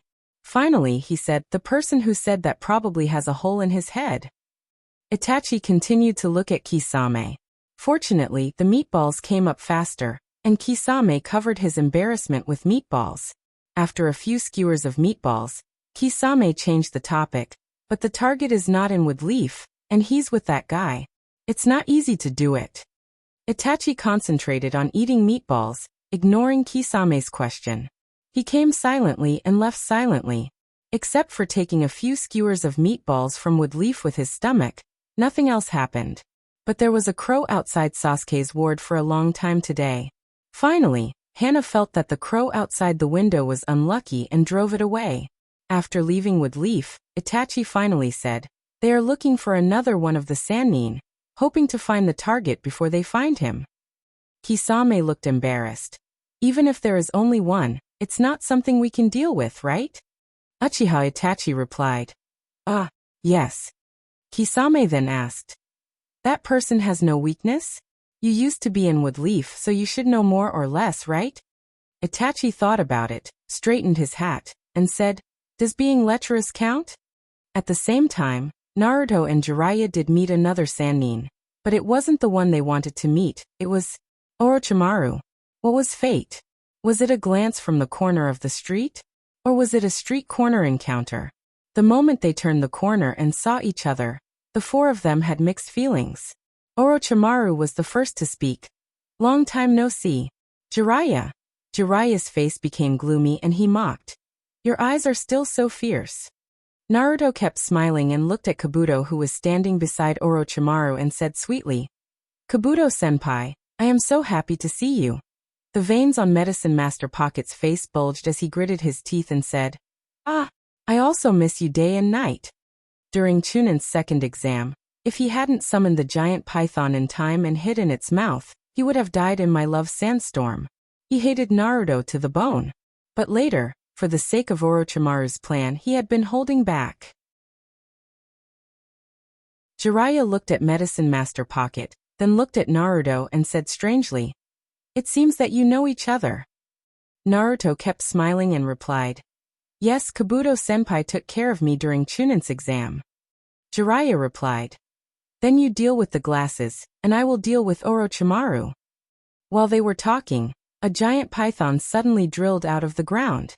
Orochimaru was standing on the head of the giant python. Jiraiya and Naruto's reaction wasn't slow, and they dodged. At the same time, Medicine Master Pocket disappeared. On the other side, Jiraiya bit his finger and shouted, Naruto, I will let you see the power of summoning, and you will regret not worshipping me as your sensei. Then he quickly made hand seals and pressed it to the ground. But before he pressed it to the ground, another snake drilled out and knocked Jiraiya away. Naruto complained, Did you summon this snake? After being taught a lesson by Toad, you want to add another snake to the fight? This sentence really pierced the old man's heart. Being taught a lesson by Toad was naturally referring to Toad Gamabunta, who said that if he used it as a transportation tool again, he would break off their friendship. At the same time, Orochimaru mocked, Jiraiya, you are still the same idiot as before, you can't even use summoning jutsu. Jiraiya's face turned green, and he even wondered if he forgot to look at the almanac before going out. Everything was going wrong today. When Naruto mocked Jiraiya, a pair of hands suddenly stretched out from under Naruto's feet and grabbed Naruto's feet. Medicine Master Pocket's Earth Release Ninjutsu Mirrorfish in the Earth. This scene couldn't be seen from Naruto's perspective, but the white dove in the sky could see it. So what the white dove saw was also seen by Naruto. Because the white dove was Naruto's doppelganger, and Naruto and this doppelganger had established a spiritual link and shared vision. Going back to the past, Naruto also knew that Orochimaru was on the other side of the street before they met, because the white dove saw it. So whether it was a glance back at the street corner or a meeting at the street corner, it was all bullshit. Substitution jutsu. Naruto exchanged places with the white dove. Naruto appeared in midair. Then he raised his hand and slapped the ground from top to bottom. There was a kind of secret technique that was used from top to bottom. Such a sentence suddenly appeared in Naruto's mind, and at the same time, the name of the secret technique. So he shouted, Watch me Buddha's palm. Naruto has such a skill. Then, in the next moment, will a huge Buddha's palm appear from the ground? But the palm print didn't appear. After the white dove and Naruto exchanged places, he transformed all the chakra in his body into the ice attribute chakra. A cold wind swept across, and the ground within 10 square meters was frozen into ice crystals. The hands didn't dodge and were frozen into 2 icicles. The chakra in Naruto's hand quickly gathered, and the wind attribute chakra pushed his body and accelerated his fall. He didn't have Buddha's palm, but he had a sandbag-sized ball. Rasengan. The Rasengan hit the ground. A deep hole was created in the ground, and then the ground collapsed. It was a hole created after the Rasengan exploded in the ground and stirred up the soil. However, to his disappointment, Yakushi's body wasn't among them. Naruto exerted force on his feet, and flew out in the next moment, carefully on guard. At the moment of the fight, the cold released by the doppelganger did freeze the hands, but before Naruto's Rasengan hit the hands, chakra suddenly broke out of the ice and escaped. Naruto was familiar with chakra. It was the chakra scalpel that Naruto was good at. Yakushi came out of the ground. There were a few pieces of ice on his hands, but they quickly evaporated. Then the hands were also healed. Medical ninjutsu. Yin healing ninjutsu, by condensing the yang attribute chakra in the body to achieve a local healing effect. People who are good at it can even achieve the effect of resisting damage and instant healing. Naruto can't do this. From this point of view, Yakushi's medical ninjutsu is above Naruto. After Yakushi's hands were healed, he ate a soldier food pill. Then he condensed chakra in his hands, and both hands became chakra scalpel. Naruto can't do it. Naruto raised his eyebrows and said, "You just suddenly appeared under me using earth release ninjutsu? So your chakra has the earth attribute chakra nature change?" Yakushi was stunned. Although there is no absolute connection between the earth release ninjutsu and the earth attribute chakra nature change, but he really can use the earth attribute chakra nature change. Naruto answered his own question. Then you die. Because Naruto now needs the earth attribute chakra nature change. Someone sent me a pillow when I was sleepy. Naruto sighed, and then his body disappeared. Shikaka's secret jutsu storm wound. Jiraiya, who finally succeeded in sitting on the toad's head, noticed the scene of Naruto using body flicker technique and shouted, "Didn't you promise me not to use this technique?"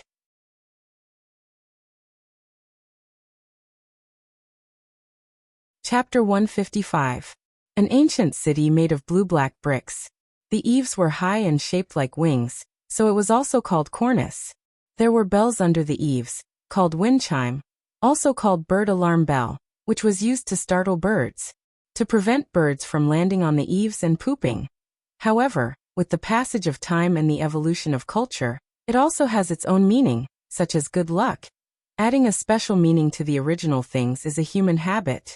There is nothing wrong with this. After all, life is always thinking about the good side, or the cruel reality will crush people. But then it became nonsense, and the wind chime and feng shui were together. Well, I don't know if the demon god will feel annoyed by the bell and flip the house in anger. Of course, this is not important. The oiled paper hanging on the bottom of the wind chime is called short book, and its function is to support the wind, so when the wind blows, the bell will ring. This is the origin of the name Short Book Street. Ding-ling-ling. The wind blew on the red oiled paper of the wind chimes, causing them to sway and ring the bells. Melodious chimes rang out in 2s and 3s, 7 or 8, some far and some near, some high and some low. It was as if they were in accordance with this special rhythm, adding a lonely and distant aura to this ancient city. It added a few traces of ancient charm. But soon this ancient charm was replaced by the sound of explosions.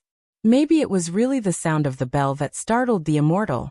So the immortal summoned a big toad dozens of meters high and a big python hundreds of meters long to fight here, and flipped the house. "Naruto, didn't you promise me not to use this trick?"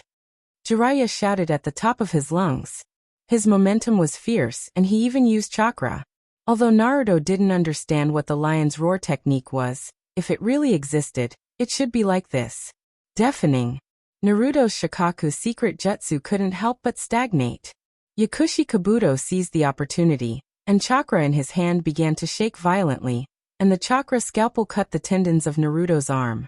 But Naruto was also a medical ninja, so how could he not know what Yakushi Kabuto was trying to do? He waved his finger, and a wind blade condensed at the tip of his finger, meeting the attack.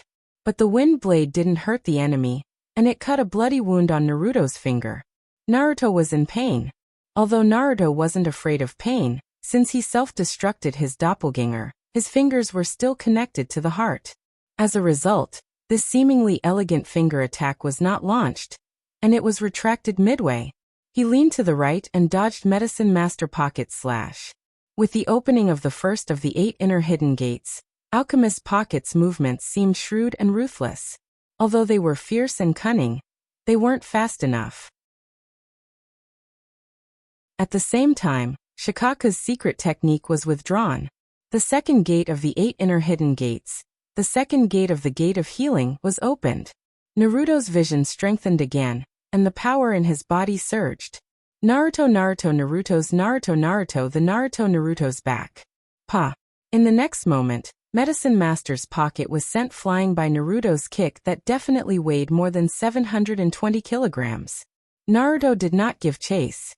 Instead, he stood in place, reminiscing about the kick just now. In fact, Naruto didn't practice any body techniques. That kick just now was completely relying on the enhanced vision of the first of the 8 inner hidden gates to subconsciously counterattack. Because he had dodged it, and because the angle was just right. But after kicking him out, Naruto's heart suddenly felt extremely satisfied. For the first time, he felt so satisfied fighting with someone in close combat. 1 word, awesome. 2 words, how satisfying. 3 words, it's so cool. The effect of force was mutual. If one struck out, they would also feel the pain. Normal people would try their best to avoid it. But perhaps Naruto's masochist soul had suddenly awakened. He suddenly felt that being cautious and fighting hand-to-hand was his true love. Over 720 kilograms of strength, 1,400 kilograms, a normal person would probably be directly split in 2. After Medicine Master Pocket crawled out of the hole in the wall, he actually only spat out a mouthful of blood. Then the injury on his body healed by itself. The medical ninja's talent was definitely much stronger than Naruto's. Medicine Master Pocket's eyes were bloodshot. He gritted his teeth and said, Naruto. Naruto took a deep breath. He stared at Medicine Master Pocket with fiery eyes. The next moment he disappeared in place. Right straight punch. Bang. Medicine Master Pocket couldn't dodge in time. He crossed his hands in front of his body. This time, Medicine Master Pocket wasn't sent flying. Medicine Master Pocket, who was prepared, poured chakra into his arms and body to block this blow. Then Naruto was possessed by a mad dog. His left and right fists alternated and fiercely punched. Naruto found that although his body technique was great, he still seemed to be a bit weak now. So after the left straight punch, he opened his right hand and changed his fist into a palm. Chakra condensed in his palm, and a sandbag-sized ball appeared in his hand. Rasengan. Boom. Medicine Master Pocket was once again sent flying. He was still sent flying while spinning. He smashed into the wall like an electric drill, creating a deep hole. Awesome. Taijutsu plus Rasengan, this is the real way to use Rasengan. Naruto was very excited. He didn't care about Medicine Master Pocket's life or death. He kicked a beautiful whip leg in place. Then chakra condensed in the instep, compressed and rotated. A meatball appeared on the back of his foot, and he kicked the greenish-black wall of the short book street. Then the 10-meter-long wall was blown to pieces. He stepped forward and kicked horizontally. Chakra condensed in the sole of his foot, rotated and compressed. Another wall was blown apart. Then he tore down a few more houses. Such a scene made Jiraiya on the toad stunned. At the same time, perhaps because the momentum was too big, it attracted 2 people to watch. There were 2 beautiful girls. One of them had beige hair tied into 2 ponytails, and she was wearing a bold V-shaped open-necked blouse. The other had short black hair, and was tightly dressed. She was holding a piglet with a necklace in her hands. The 2 girls looked at each other. The girl holding the pink piglet said to the girl next to her who was wearing sexy clothes and looked flirtatious, "We actually encountered Jiraiya-sama and Orochimaru-sama fighting. Tsunade-sama, should we go over?" Flirtatious, mainly because of the purple mark between the girl's eyebrows. If the purple mark was covered, her face would be pure and cute. Her hair was parted in the middle. Her beige hair hung over her cheeks. She had an oval face, white skin, a small nose, brown eyes, and long eyelashes. No. I need to change the purple lip gloss to a girl's pink to call it cute. Right now, it's more flirtatious. That's not right. I need to change the V-shaped shirt too. Well, in that case it could be called a child's face and breasts. But this person was called Tsunade, one of the Sannin. She was the same age as Jiraiya Orochimaru. If she said her age, would Naruto call her grandma? But with Naruto's shameless personality, he would probably call her sister. And he would say that because she looked like she was 19 or 20 years old, he would call her sister. Tsunade thought for a long time, turned to Shizen and said, "Shizen, I just won the first prize of 3 sevens." Jingyin nodded and praised. "This is a joyous occasion for you." Well, in Shizen's opinion, Tsunade's luck, if she didn't run fast every time, she would definitely lose everything. Tsunade said with a dignified expression, "I have a bad feeling." The piglet in Shizen's arm squinted and looked over with his beady eyes. Tsunade pondered for a moment and made a decision. Their strength is about the same. Even if there is a gap, there won't be a life and death situation, so I think it's better if we don't go out. Shizun blinked and said, "Then let's go back to the hotel as if we didn't see it." Tsunade shook her head and said, "No. We have to leave this place as far away as possible." Shizun and Dolphin looked at each other. "Where are we going?" Tsunade said seriously, "Nowhere. The Earth country seems good. It's remote and far enough." The two left quietly. They walked into an alley and even changed their outfits. Tsunade became Uncle Tsunade, and Shizun became Mother Shizun. The piglet and Dolphin in her hands were wrapped in her arms as if they were holding a baby. They slipped away.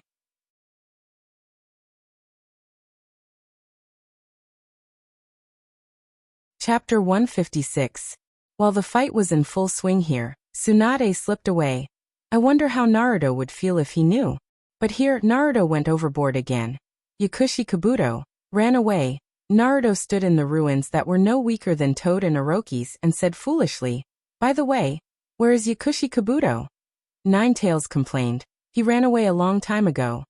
Naruto was surprised when he heard Ninetales' voice. "Nine Llamas sensei, you finally spoke. Weren't you afraid that Jiraiya would find out and cut off the spiritual link?" Ninetales replied, "I didn't cut it off, I just changed it to one way. Seeing you go crazy, I couldn't help but complain." In fact, the current Ninetales gave Naruto a good feeling. He was very kind, like a real teacher. But Naruto still didn't dare to gamble. If he really got the key, what would happen after opening it? Would he really get the power of Ninetales, and the two of them would work together to die, or would they see each other? And even if the Ninetales in his body was on his side, what about the other Ninetales? The one sealed in Shinigami's stomach didn't know who Naruto was. At that time, Naruto didn't think that he could use a cake to exchange for a coolie. Because this matter was nonsense, Naruto decided to take the initiative in his own hands. First, he could fuse with Mokuton to protect himself in front of Ninetales.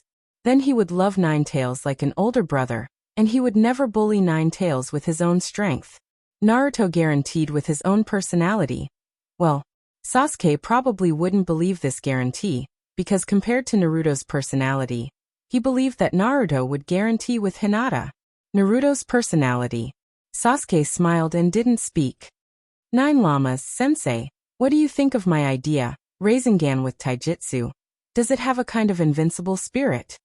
Ninetales surprisingly didn't continue to complain, but seriously suggested, Shikaku's secret technique and taijutsu are more compatible. Truth. Naruto's eyes glanced at Jiraiya, but Jiraiya's back was facing him at this time, so he couldn't see him from this angle. Shikaku's secret technique. Storm attack. Then, facing the only wall that was still standing, he kicked out with his right leg. A wind blade slashed Naruto's arm. Blood overflowed from Naruto's arm. Under the centrifugal force, Naruto turned around and kicked out a lot of blood. But this blow was indeed strong. The wall was 2 meters high, half a meter thick, and 8 meters long. Naruto's kick swept away the wind blade, and the place he touched was directly swept away, leaving a half-meter thick hole. Unlike Rasengan's explosion, the wind blade's penetrating power was stronger. Sweeping the wall with his leg was as simple as cutting tofu with a knife. Ninetailed commented, "This move works the same way as the wind blades you condense on your blade. Whenever you can condense the wind blades, the power of this move can be maximized. Furthermore, you can continue to compress it after that. There's a lot of potential in this move." A lot of potential? Naruto blinked, looked at his trousers torn by the wind blade, and his leg with bloody holes, and complained, "Are you sure this move isn't suicide? Why do I feel that when I condensed the wind blade, my right leg was also cut off by the wind blade?" Ninetales said seriously, "If it were someone else, I think the result would be like what you said, but you are different. Your control of chakra has long surpassed ordinary people. Being praised was always something to be happy about, especially by an antique like Ninetailed." So Naruto happily included the topic of the fusion of Shikaku secret arts and taijutsu in the future training project. "By the way, Nine Llamas sensei, can you feel where the person who fought with me before is?" I think he should be hiding in the ground. For Kabuto, Naruto didn't give up. Ninetales replied. Isn't he on top of the snake's head? Naruto looked at the snake's head, but he couldn't see it. After all, Naruto's eyes have become sharper, but they can't see through things. So he joined with Orochimaru. This is difficult. Although Orochimaru's soul was sealed in the Shinigami's stomach by Sandaime Naruto, and now he can no longer use ninjutsu with his hands, but Naruto doesn't think that he will be Orochimaru's opponent. He still has self-awareness about this. Then the snake's head retreated a few meters, and Naruto saw Kabuto, but he didn't hear what he said. He only saw Kabuto's hand seals, and then with a bang, Kabuto, Orochimaru, and the two snakes disappeared in front of him. Fuck. Jiraiya is so useless? I don't even know when Orochimaru changed into a shadow clone jutsu? Ninetales replied. That's not a shadow clone jutsu. Naruto couldn't believe it. How can someone who isn't a shadow clone jutsu suddenly disappear? Ninetales. Reverse summoning jutsu. Is there such a thing? In other words, summoning jutsu can summon people? It seems that it's possible. In the original world, Naruto went to Mount Mayaboku because of Toad summoning jutsu. Thinking of this, Naruto's eyes lit up, and he said to himself, so summoning jutsu can also sign a contract with people? Then if I sign a contract with Hinata? In the middle of the night, one person, one bed plus summoning jutsu? Naruto shook his head and stopped in time. If he continued to think about it, he was afraid that he would raise the flag, and then Ninetales would feel the strangeness of his body. At that time, he would definitely be ridiculed. He had to think about serious things. If he signed a contract with Sasuke, he would suddenly summon Sasuke when fighting with the enemy, and then let Sasuke cover his retreat. This style is very normal. Summoning jutsu, interesting. After Orochimaru disappeared, Jiraiya dispelled summoning jutsu and came to Naruto's side. He looked at Naruto's very cold and tattered pants and asked, did you use that ninjutsu again? Naruto shook his head again and said, no, it's too hot, so I added a few holes in my pants for ventilation. As he said that, a wind blade cut through his left pants, and it was also ruined into beggar pants. Jiraiya looked at Naruto with a look of contempt. How could someone with ice-release Kekii Genkai feel hot? Who would believe that? Naruto cleverly changed the topic and said, this place is destroyed like this, should we run away? At first glance, one could tell that the buildings here were ancient buildings. But now most of them had already been destroyed. Naruto felt that he couldn't afford to pay. Jiraiya shook his head and said, this is because of Orochimaru, he should be the one paying. Why should we run? Naruto. This sentence is so reasonable. Naruto felt that he was speechless. But he couldn't help but think of the education of his elementary school teacher. Every fight was a matter between two people, because it takes two to clap and so on. Orochimaru also appeared in Bunka Street.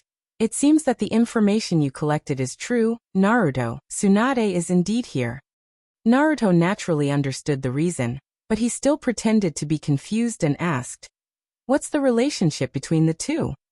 Jiraiya explained, when I fought with Orochimaru, his hands were hanging down, and he didn't use ninjutsu, and the skin of his hands was reddish-brown with burn marks. I guess he was injured by Sandaime Naruto-sama. Speaking of Sandaime Naruto, Jiraiya's mood was a little depressed. Naruto suddenly realized. So Orochimaru also came to see Tsunade for treatment? Jiraiya nodded and sighed again. Let's go to the surrounding casinos and taverns. If Tsunade is here, she can't leave these two places. Outside the Fire Country, two figures were sitting in a carriage, and they had already rushed to the Earth Country. Tsunade removed her disguise, took off her thick clothes, and pulled the clothes on her body to fan herself. Phew! I suddenly feel much more relaxed after leaving the Fire Country. Tough, who was in Shizun's arms, looked at Tsunade's clothes with doubt's eyes. The piglet's saliva flowed out. I don't know if it's too pure or too evil.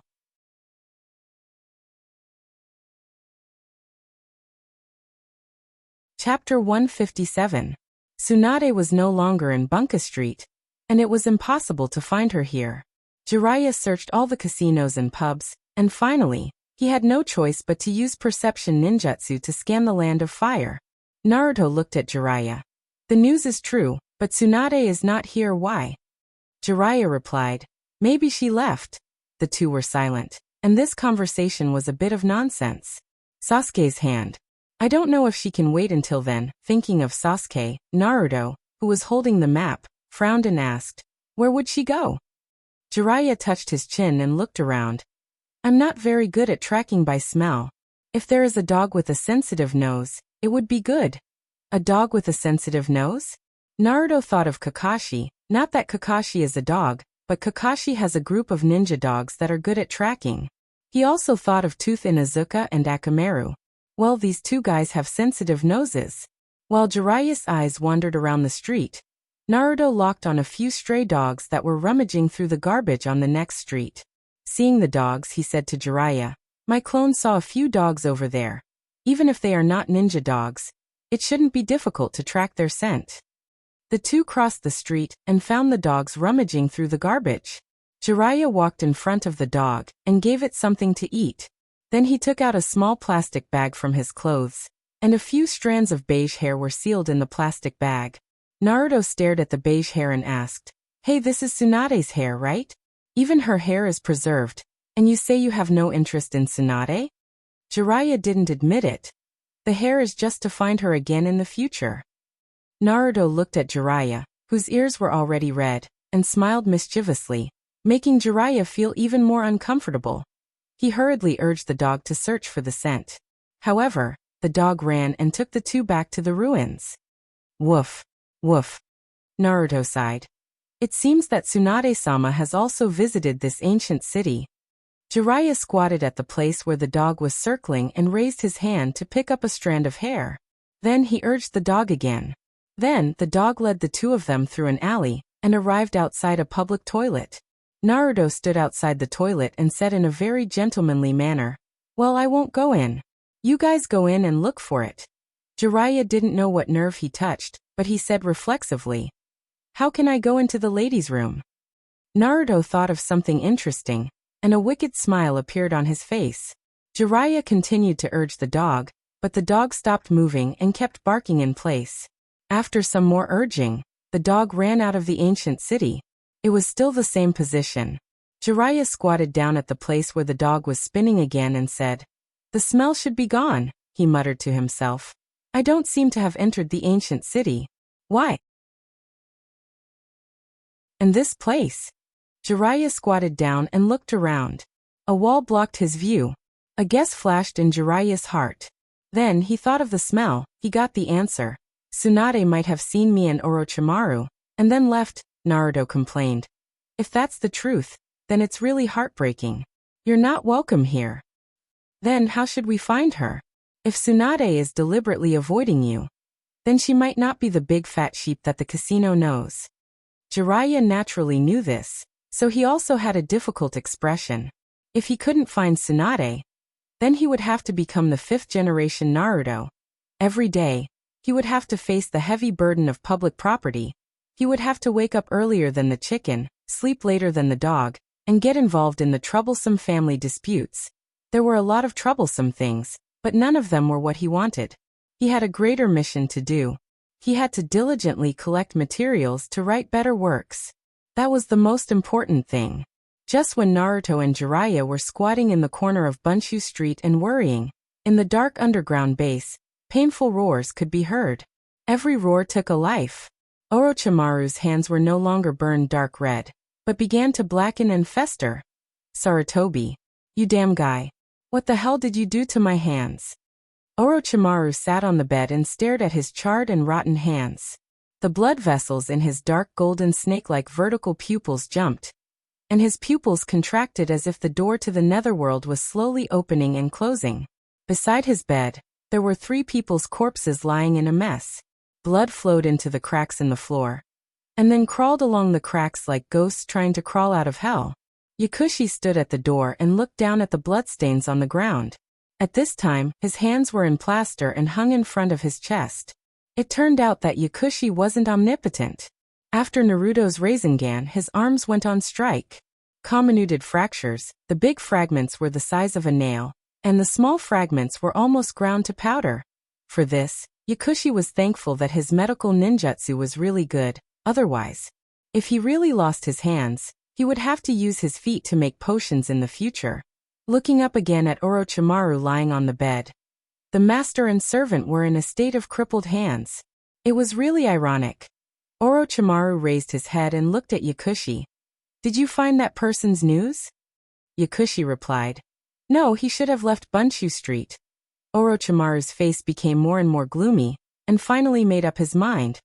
Call those 4 people to see me. Also, start preparing for reincarnation. Yakushi's expression became serious, so urgent. Orochimaru trembled and raised his somewhat rotten and charred hands and said, I can't wait any longer. Yakushi said with uncertainty. But Sasuke hasn't accepted the curse seal yet. In case, Orochimaru grinned. Since he is a member of that clan, I believe that he can still withstand that kind of curse seal. Yakushi turned and left, and when he returned he brought 4 people with him. The 4 people walked into the room.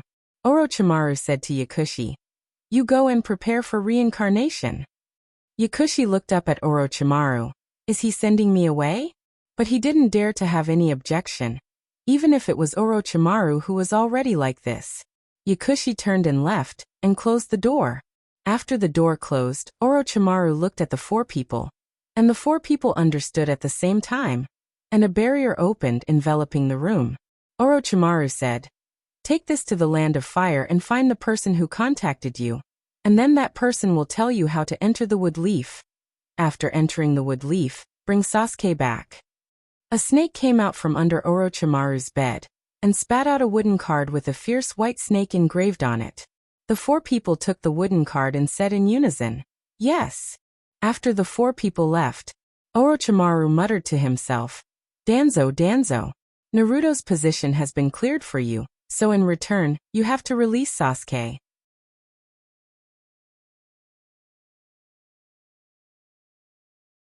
Chapter 158. The 3rd day after Tsunade disappeared.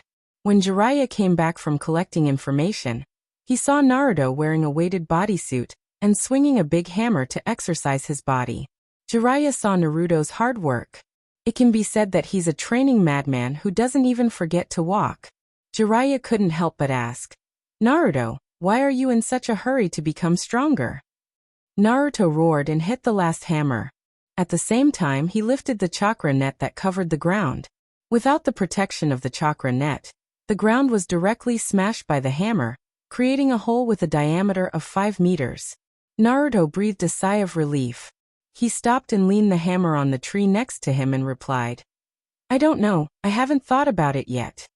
Jiraiya didn't believe it and asked, How can you have so much motivation without a goal?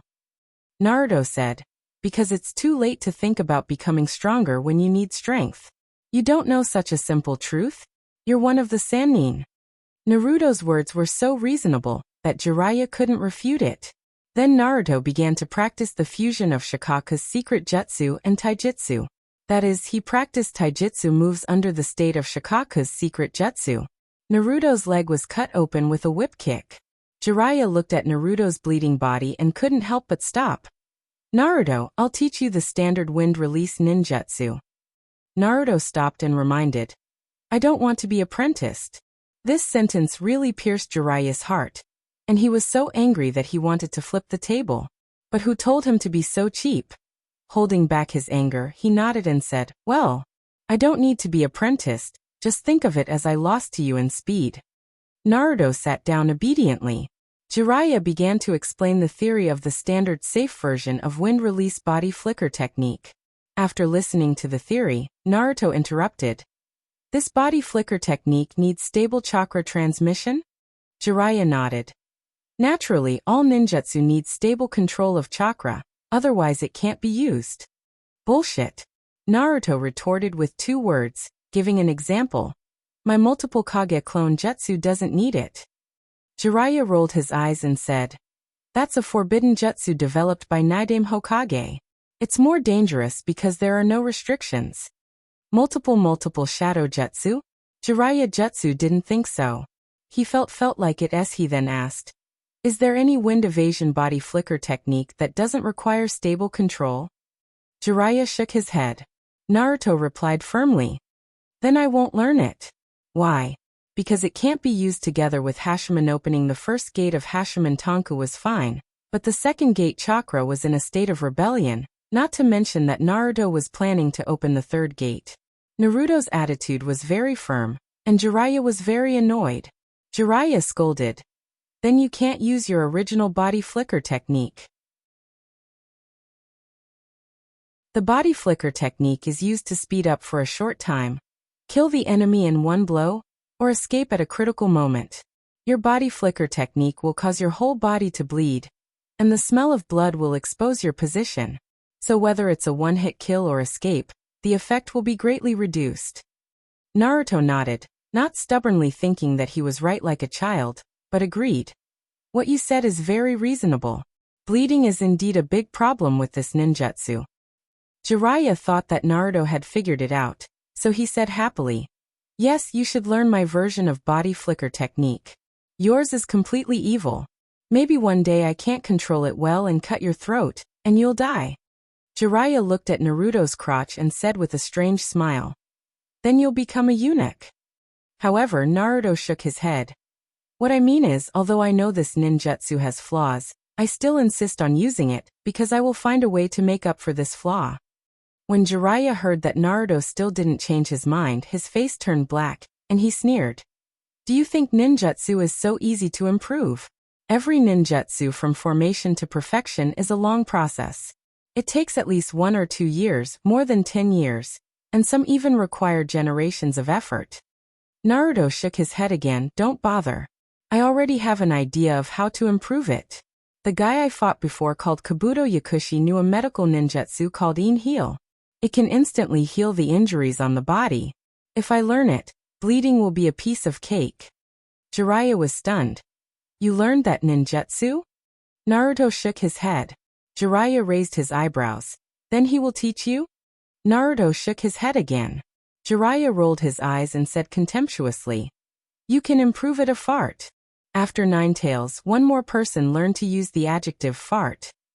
Naruto was ridiculed by Jiraiya, but he didn't show any shame. Instead, he calmly said, this is not a problem.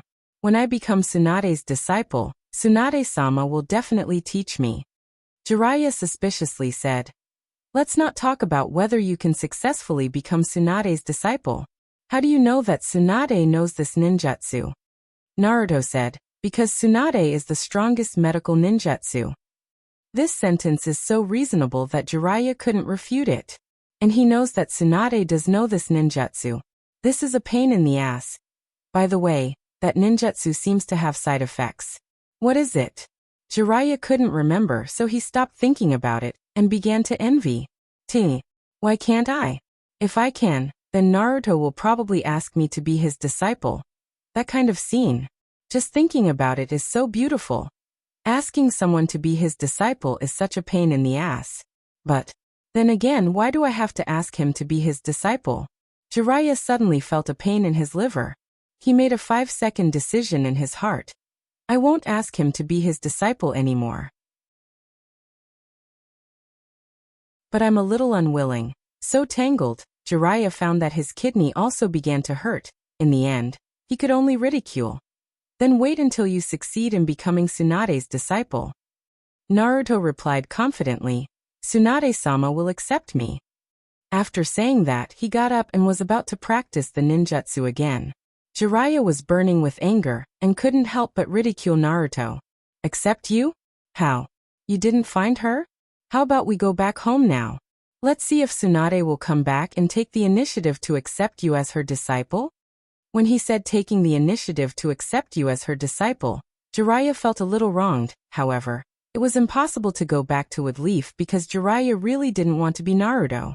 He felt that he was still young and could still collect material for a few years. If he returned to the village now, his great dream would no longer be realized. His inspiration would be strangled by busy official business, and he wouldn't even be able to write a novel. Thinking of this, Jiraiya couldn't help but sigh. Sigh? Where did Tsunade go? As Naruto inferred, it was impossible to ask the casino for information about the legendary fat sheep. That guy suddenly changed his mind and stopped gambling. In the past, Jiraiya wouldn't have believed it, but today it was true. And the reason he changed his mind was to hide from him. Tite, did Tsunade receive the news and know that he was looking for her to be Naruto? Impossible. This is the village's secret. Except for the village's top officials, he only showed off in front of Naruto. No. I must find Tsunade. Jiraiya's expression suddenly became serious, and he said to himself, if it doesn't work, I can only use that method. His voice was not low. Naruto, who was about to continue practicing his storm, turned his head and said, you still have a way? Then what are you waiting for? At this moment, a huge eagle suddenly descended from the sky. The eagle's neck was tied with a wood-leaf forehead protector. This is the symbol of the wood-leaf ninja beast. The eagle stopped in front of Jiraiya, and Jiraiya saw a message bucket on the eagle's huge claw. Taking it down, there was a small scroll inside. The scroll was unfolded. As he read the message on the scroll, Jiraiya's face flushed red as if he was holding back his anger. Something happened. Naruto. What's wrong? What happened? Jiraiya took a deep breath, and finally his anger turned into a sigh. Orochimaru took Sasuke away from the village. Naruto's eyelids twitched, and he said in surprise, Sasuke's hand injury hasn't healed yet. Now he's taken away, will he be permanently disabled? Jiraiya looked at Naruto and rolled his eyes. The point now is that he's gone.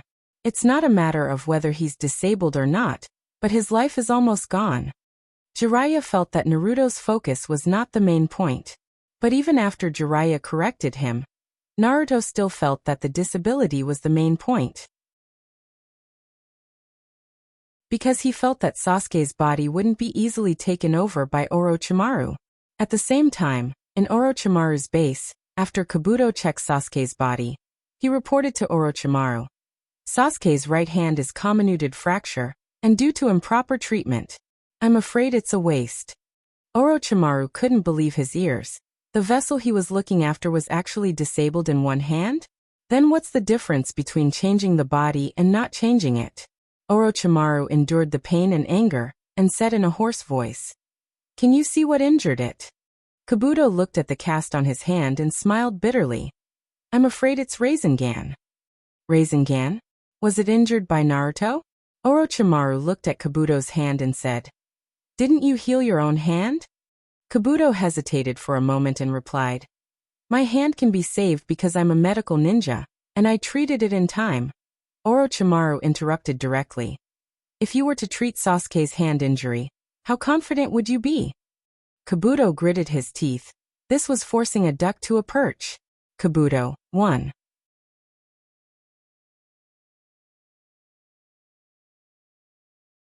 Chapter 159. Woodleaf Ninja Village, Danzo's house. The morning sun hasn't warmed the house yet, but 2 guests were already in the house. They were also 2 old friends and former teammates, Hamura Mitokado and Koharu.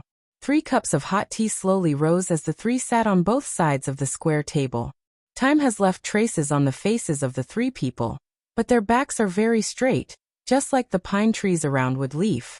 The branches and leaves are deep green, but even if the wind and snow fall, it can't bend them. Perhaps this is the momentum of a leader, and also the state of mind. After Yuan Fei left, there's one less person who can talk among us old bones. Xiaochun lowered her head to look at the steam rising from the tea, and said in a low voice. Danzo looked across at Koharu's face. Once upon a time, this face attracted countless people, but if she were to talk about it now, no one would believe her. Time is really ruthless and scary. He pursed his lips and said, sacrificing for the village is the glory of every Naruto, and Sarutobi did it. Mitokado Hamura, who was standing next to Koharu, was silent. His eyes were calm and deep, like an ancient well with no bottom. He was a little lonely, as if he was not involved. But his hair was very hard. Even if he was over 60 years old, it was still standing up. He was a stubborn old man, and he didn't speak, so there was a reason why he didn't speak. Danzo's eyes noticed Hamura Mitokado and glanced at him. Koharu raised her head and looked at Danzo and said, I know you have always wanted to sit in that position, but now is not the right time. Danzo didn't speak. They were all old friends, and some words didn't need to be hidden, and some words didn't need to be said. The three of them have been together for too long, and they are too familiar with each other. Koharu continued. Uchiha Sasuke was taken away by Orochimaru. Danzo's eyes were still calm, and he said lightly, people of that clan have never been stable. It was an ambiguous answer, as if he didn't say anything, but also as if he said a lot. Koharu nodded and agreed. It's good that he left, but before Naruto's position is inherited, someone has to worry about the security of the village. Hamura Midokado, and I think you can continue to be in charge of the Anbu. After talking about business, the two got up and left. Just like when they came, their pace was steady, but they were in a hurry. It's also true that Konoha has a lot of things to do now. Danzo watched them leave, and looked at the 3 cups of tea, and muttered as if he was talking to himself. This will be my wood leaf. At the same time, in the dense forest outside of a small town in the Land of Fire, there was a loud bang, bang, bang. The sound of the explosions did not stop. Many people in the village wanted to find S's head. However, they all rolled up their sleeves and came back with their tails between their legs. The scene was simply too shocking. The huge hammer smashed into the ground as if it was smashing into the sky, bringing with it the sound of thunder. However, not everyone was afraid. For example, there was a middle-aged man with messy hair who looked like he hadn't woken up yet. His face was filled with hidden bitterness. Naruto, it's only 4:30. If you don't want to sleep, why don't you let others sleep? Naruto raised the hammer and smashed it on the ground with a terrifying momentum, and then boom! The hammer bounced up, and with the reaction force rising from the ground, Naruto swung the hammer in a circle, twisted his waist, and used the force to hammer again. At the same time he shouted, "Why sleep when you are alive?" Then the big hammer hit the ground with a loud boom. Jiraiya frowned, and his facial features were squeezed together. To be honest, he didn't understand what Naruto said. Then he saw the hammer hit the ground again, and at the same time he shouted again, "After death, you will sleep." The hammer hit the ground again with a loud boom. Jiraiya understood this time, rolled his eyes, turned his head to Naruto and replied, "Nonsense." But after 2 steps, he tilted his head and pondered. He felt that this *T sounded very reasonable. Then he shook his head again. Nonsense, it's all nonsense. What followed was an hour-long thunderclap. After breakfast, Naruto and Jiraiya left. Jiraiya had been yawning because he didn't sleep well. Naruto elbowed Jiraiya and said, "Hey, yesterday you said that you would find Tsunade today. And today it's here. Where is Tsunade?" Jiraiya yawned and rolled his eyes. "What's the hurry? I'm taking you to find her." Then he frowned and looked at Naruto, who was on the same level as him, and couldn't help but say, "Aren't you tired?" At this time, Naruto's body was floating up and down. This was the effect of Naruto wrapping himself with the wind attribute chakra, and then blowing the wind down. This was a new cultivation project developed by Naruto. In order to better control the wind attribute chakra, Naruto replied, "It's tiring, but making money is also tiring. Can you not make money? What to eat if you don't make money? What to drink if you don't make money? What to show off if you don't make money?" As he said, a fly flew by. Naruto opened his mouth and blew out a cold breath. The fly's body froze and fell to the ground. Its wings rested on the stone. Obviously, even if the ice melted, it couldn't fly. Poor fly. Who did it provoke? Jiraiya was affected by the cold breath, and took the initiative to stay away from Naruto. But Naruto followed him like a shadow and floated towards him again. He was probably the only person in the world who could still feel the cold in the middle of summer. Thinking of this, Jiraiya sighed helplessly. "Naruto, stop your cultivation for a while. The place I'm taking you to is about to arrive. Before that, you need to disguise yourself." Naruto's body landed and asked, "How do I disguise myself?" Jiraiya instructed, "Don't show your real appearance, real voice, and real everything." Naruto guessed, "It sounds like you're taking me to an illegal underground organization?" Jiraiya's expression was serious. "It is indeed an underground organization, and the largest one in the world, but they are not illegal. On the contrary, they are legal? No. Let's put it this way. On the surface, they are illegal, but secretly they are legal because they are an underground organization supported by the 5 major countries. Naruto was stunned. It was the first time he heard of such a powerful organization. Puzzled, he asked, "What does this organization do?" Jiraiya replied, "They do everything. Their nature can be understood as mercenaries, intelligence gathering, stealing, trading human lives, trading goods, and so on. As long as you have money, you can achieve what you want. The only thing you can't do is assassinate the officials of the 5 major countries." Naruto, is this different from the ninja village? Wait, it seems different. Naruto suddenly understood something. The only thing that can't be assassinated is the officials of the 5 major countries. Then this organization is to protect the officials, or to protect the dignitaries who are not ninjas but have status. The meaning of its existence is to balance the ninja village. At this time, Jiraiya explained, the ninja village is on the surface, but this organization is in the dark, equivalent to the Ambu in Woodleaf.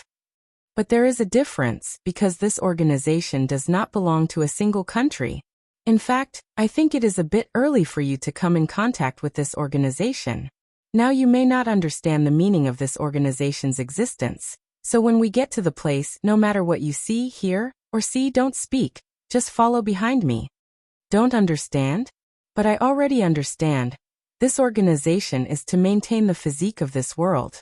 Originally, Naruto couldn't figure out why in a world with ninjas have to listen to the orders of ordinary people, complete the tasks given by them, and receive commissions to live. Now it seems that this has long been a fixed physique. On the surface, the competition of the 5 major countries is the competition of the ninja village. The force is in the hands of the leader of the ninja village, Kage. The ninjas trained in the ninja village belong to the private forces of the major countries. They can assassinate important people and seize land. The underground organization is the public force of the dignitaries. It can't be used to seize land, but it can ensure their own safety. In short, it is to maintain the aristocratic class system, to prevent the people below from rebelling. One in the light, one in the dark, one in the chain, the balance of force. Naruto found that this world seems to be quite interesting. He doesn't know which genius came up with this physique. What is the name of the organization?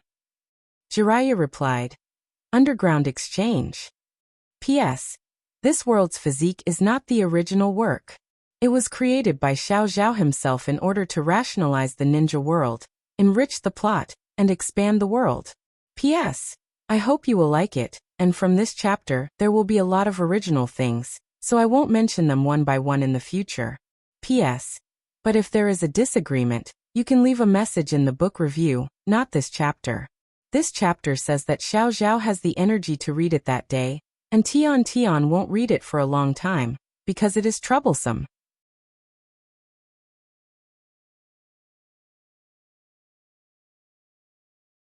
Chapter 160. Jiraiya and Naruto posted a mission to find Tsunade in the underground exchange. It was posted in the morning, and there was news in the afternoon. Tsunade was in the land of Earth. For this news, Jiraiya spent 500,000 Ryo. It's a B-level mission. On the carriage from the land of fire to the land of Earth, Naruto and Jiraiya removed their disguises. It's so easy to make money. On the carriage, Naruto held the scroll that recorded the clues of Tsunade, and couldn't help but sigh. Jiraiya crossed his arms in front of his chest, leaned against the carriage and replied, You have to have the ability to make money. It took less than a day to find the news of Tsunade, which shows how powerful the intelligence network of the underground exchange is. Then are they so capable that they can buy the news of Orochimaru? Naruto's question made Jiraiya stunned, and then laughed. Even if they can, it's useless. That guy has a lot of underground bases, and he always uses summoning jutsu to go back. No matter how powerful the intelligence network is, it can't do anything about space-time ninjutsu. Summoning jutsu? Naruto thought of the scene where Orochimaru suddenly disappeared on the short book street. Ninetales said that it was reverse summoning jutsu. Jiraiya continued. Also, no matter what, Orochimaru is still a rebellious ninja. He is still very careful. Plus, he seems to have offended a very powerful organization recently, so he has become more careful. So, it's impossible to find him with this method I can think of. Then Jiraiya's mouth twitched and he hesitated. Naruto, I know that you want to find Sasuke, and I know that you have been practicing hard every day for this, but you are not Orochimaru's opponent now. Naruto was stunned, who said that he was going to find Sasuke. Although he was a little worried about whether Sasuke's hand would be disabled, he thought that since Orochimaru could transplant Shodai cells to Danzo, it wouldn't be difficult to transplant an arm or something. Therefore, he wasn't too worried. Jiraiya continued to talk to himself. However, if you are willing to worship me as your teacher and use the power in your body, you still have hope to grow quickly. Naruto rolled his eyes. He also admired Jiraiya for being able to turn the topic back to apprenticeship. That was awesome. I remember you promised me not to mention the apprenticeship. Naruto looked at Jiraiya. Jiraiya replied, You promised me that you wouldn't use that terrible body flicker jutsu. Naruto played dumb. Did I promise you that? How come I don't remember? Jiraiya also pretended to be stupid and said, I don't remember promising you not to talk about apprenticeship. Well, after Sasuke, Naruto had nurtured another person who treated oaths like dirt. By the way, when I was in the snow country, I took a car, a train, and an airship. Why do we only have a carriage to go to the earth country? Have you been to the snow country? This matter had been bottled up in Naruto's heart for a long time. Could it be that the economic strength of the fire country was not comparable to a small country that was cold all year round? Jiraiya saw that Naruto didn't mention the matter of worshipping him as a sensei, but instead jumped to another topic. He rolled his eyes and said, Yes, I have. Then he thought about it and said perfunctorily, Maybe it's because the weather is too cold, the horses in the ordinary carriage will freeze to death. This seems to be a good explanation. Then why not use ninja beasts? Well, there are not many ninjas in the snow country. However, Naruto really sighed at the messy development of technology in this world. It can be said that there is almost no transportation between the 5 major countries. While Naruto was thinking, Jiraiya said, The most important thing is that except for ninjas like us, ordinary people don't travel across borders. Almost every country is self-sufficient. And ninjas like us, travel is to perform tasks. We need to be hidden. It is impossible to make a big fuss. This answer is reliable. For the next 3 days, Jiraiya and Naruto spent their time on the road. Behind the two, in the vast Gobi Desert, Uchiha Itachi and Kisame were following. They have been following behind for some time, but they haven't found a good time to make a move. Kisame didn't like the bad weather of the earth country and complained. How long do we have to chase? Uchiha Itachi took out the map and glanced at it, then handed it to Kisame and said, There is a small town ahead. If they stop, find the right time to make a move. Kisame looked at the small town marked on the map and frowned. Do we have to fight? Itachi said truthfully, I'm afraid we are not their opponents. When Kisame heard this sentence, he wanted to say nonsense. He meant to ask what to do. But Itachi didn't speak again. Kisame shrugged and helplessly followed. He swore that this mission was the worst mission he had ever done. Looking up at the sky, the wind country, the earth country, and so on, it was either sand or plateau garbage countries. It was really bad. The most important thing was that in order to hide their tracks, they didn't even have a carriage. Ghost Mermaid silently made up his mind that once he caught that 9-tailed kid, he would definitely teach that kid a good lesson, who had been running around everywhere. How good would it be if he just stayed in one place and waited for him to catch him? At the same time, Sasuke, who was in Orochimaru's base, was also cursing Naruto. As for why he cursed Naruto, it was because the operation Kabuto performed on him was too painful. Kabuto comforted him. Enduring pain is also a kind of training, and it is also an excellent spiritual training. As he said that, the bright scalpel dissected Sasuke's hand. While dissecting, he praised, Your will is good. Most of the other people I dissected fainted because of the great pain. But it's also your bad luck. If you use chakra scalpel, the pain of dissection will be less than 10 times, but, thanks to Naruto's blessing, my hands were just crippled by his Rasengan a few days ago, so neither the meridians nor the bones have grown well. So you can't use chakra scalpel now. As he said, he cut down again. Sasuke was sweating, and the pain made his Sharingan open subconsciously. But this made his sense of pain more sensitive. Kabuto glanced at Sasuke's Sharingan from the corner of his eye and said, "You must control yourself. If you use genjutsu on me now to stop my operation, then your hand will not be as simple as not being able to use ninjutsu. I'm afraid it will be segmented." Sasuke turned his head to the side and didn't look at Kabuto. Kabuto nodded with satisfaction, and then continued to complain. Under normal circumstances, you can also use psychic paralysis, so you can't feel the pain, but unfortunately, your Sharingan has physical resistance to psychic paralysis. After all, psychic paralysis is just a simple genjutsu. Sasuke suddenly wanted to strangle Kabuto. He didn't feel that this kind of nonsense could help him distract his attention, but he felt more pain. Kabuto continued. There is also a kind of drug paralysis, but it doesn't have much effect on you if it is used less, and it will affect your brain development if it is used more. You are Orochimaru-sama's precious vessel, so the drug paralysis has nothing to do with you. I must kill Kabuto in the future. Sasuke made up his mind. However, Yakushi didn't stop talking. But there is also a way to transfer chakra into electrons to impact your nervous system. This method can make you feel no pain. I can also use it. But you still have to thank Naruto. I was almost killed by him in the second exam of Chunin's exam, so it's like I'm looking for some interest from you. With that, the katana cut open. At this point, Sasuke's right hand was completely dissected. Kabuto looked at Sasuke's crooked bones inside. What a poor guy. The bones in your hand are going to be broken and regenerated. I hope your bones can be strong. I feel that it will take 7 or 8 times.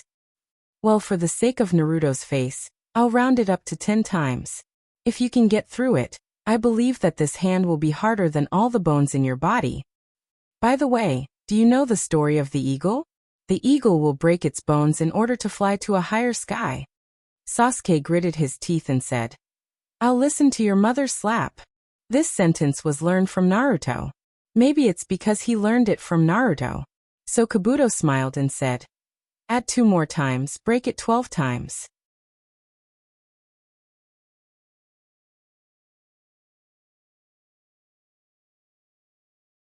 Chapter 161. Earth Town. A small town on the edge of the land of Earth. After Naruto got off the carriage, he looked at the yellow land. Or it could be said that there was no other color in this town except earth yellow. Naruto had seen the architectural style in the past. It was a cave dug directly from the soil. To be precise, it was a sunken cave. People walked on it and put it in the ground. The coachman of the carriage was an old man with bad ears. He shouted loudly while gesturing. "We are going down to let the horse rest. You should also rest, by the way." Naruto nodded. After that, the old man skillfully pulled the carriage to an inn that was specially set up to receive people from the outside world. "Let's go on our own. I feel that the carriage is a bit slow," Naruto said to Jiraiya, but there was no response. When he turned his head, he found that Jiraiya was talking happily with a delicate girl. Is Jiraiya so popular with women? Naruto raised his eyebrows in surprise. Then Jiraiya seemed to have reached some kind of agreement with the woman. He threw a bunch of keys to Naruto and said, "I'm going to collect information. You rest here and wait for me to come back." "That girl is Chicken?" Naruto looked at the girl. She was a very beautiful girl. Her face was a little red, but it wasn't very heavy. Instead, it added a little bit of cuteness. "Gee, looks good girl. What a pity." After Jiraiya and the girl left, Naruto looked down at the keys in his hand. 404. Go to see the room? Naruto was a little curious about the cave hotel. Is 404 the 4th floor underground? Naruto thought maliciously. After all, the cave was built by digging down. But Naruto was wrong because the cave only had 2 floors. Walking into the cave, a familiar feeling always entangled in his heart.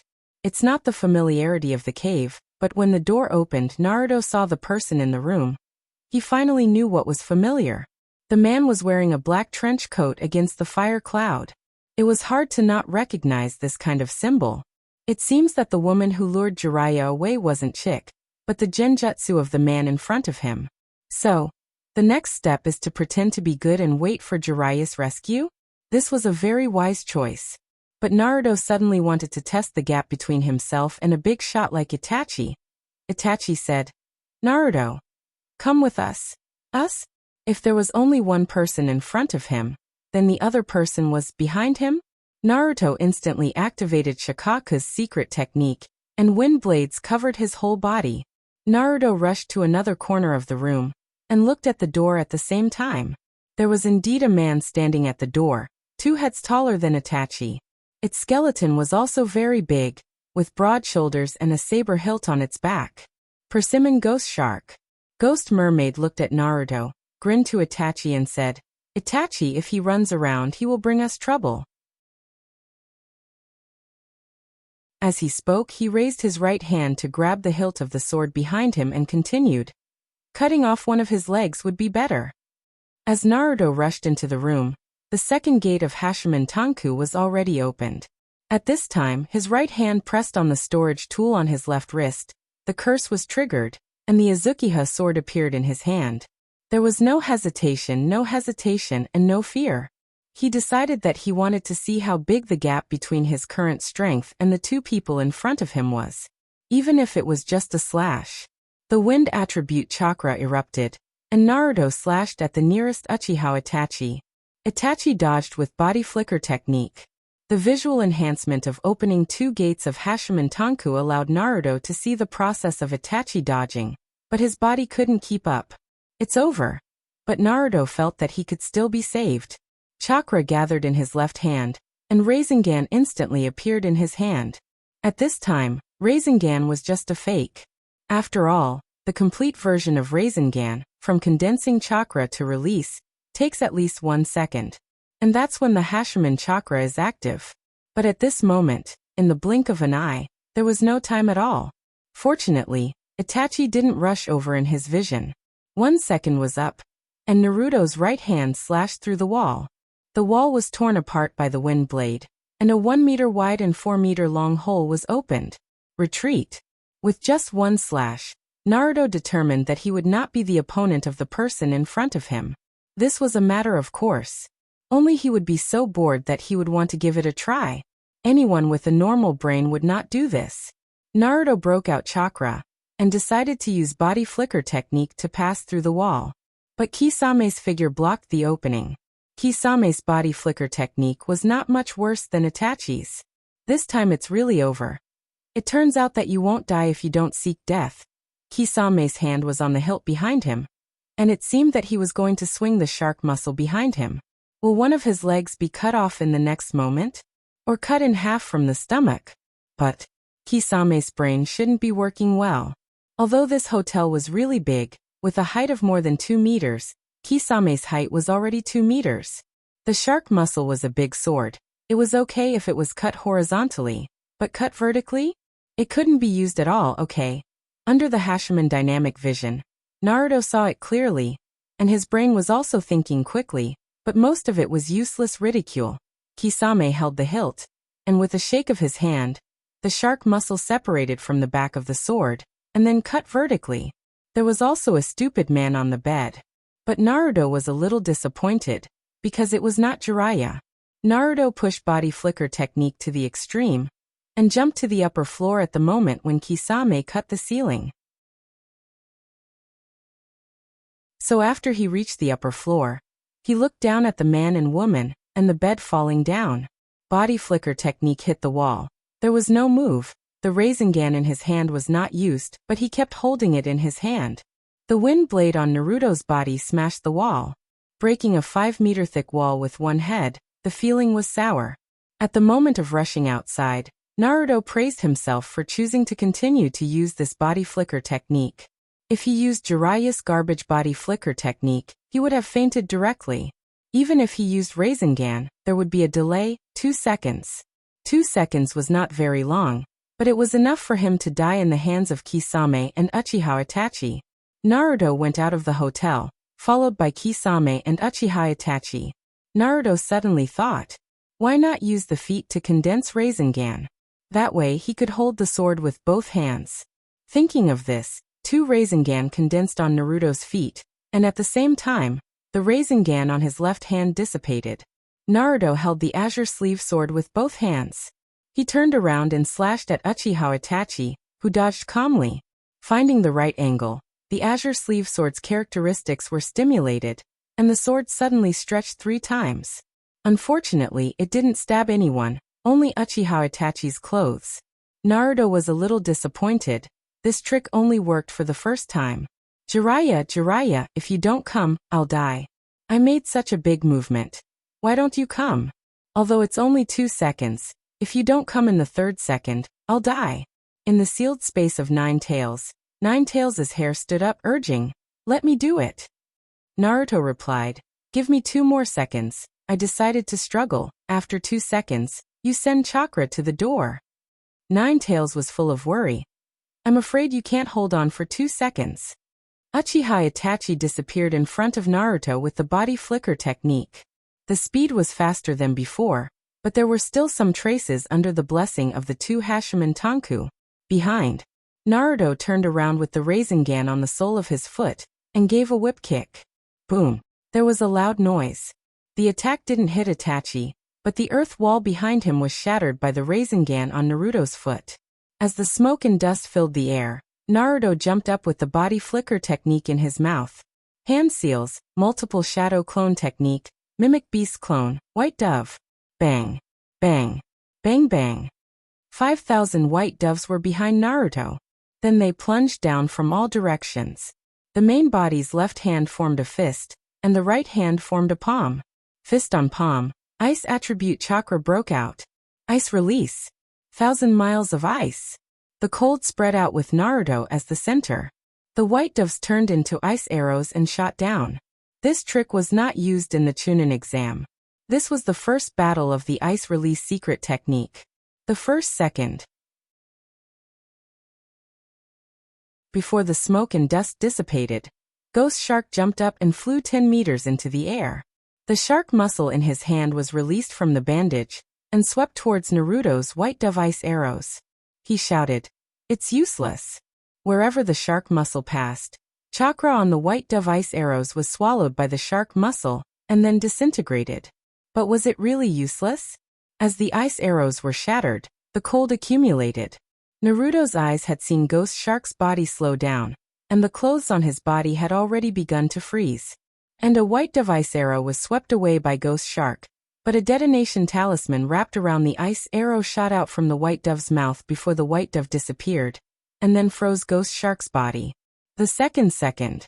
In the sealed space of Nine Tails, chakra of Nine Tails surged out of the cage. Naruto made a hand seal. Explode. Mutual Explosion Talisman. This was also the first time he used the Mutual Explosion Talisman after learning it. He couldn't help but feel a little nervous and painful. Although he didn't bring many explosion talismans this time, he had 10 explosion talismans worth tens of thousands of taels. Mutual Explosion Talisman activated. An explosion talisman was stuck on Ghost Shark's body. The moment it detonated, all 30 low-level explosion talismans and 10 high-level explosion talismans on Naruto's body came out. Explosion. For a moment, a big sun lit up in the sky above Tuabao town. And Naruto, who used the Mutual Explosion Talisman in the sky, was also enveloped by the big sun.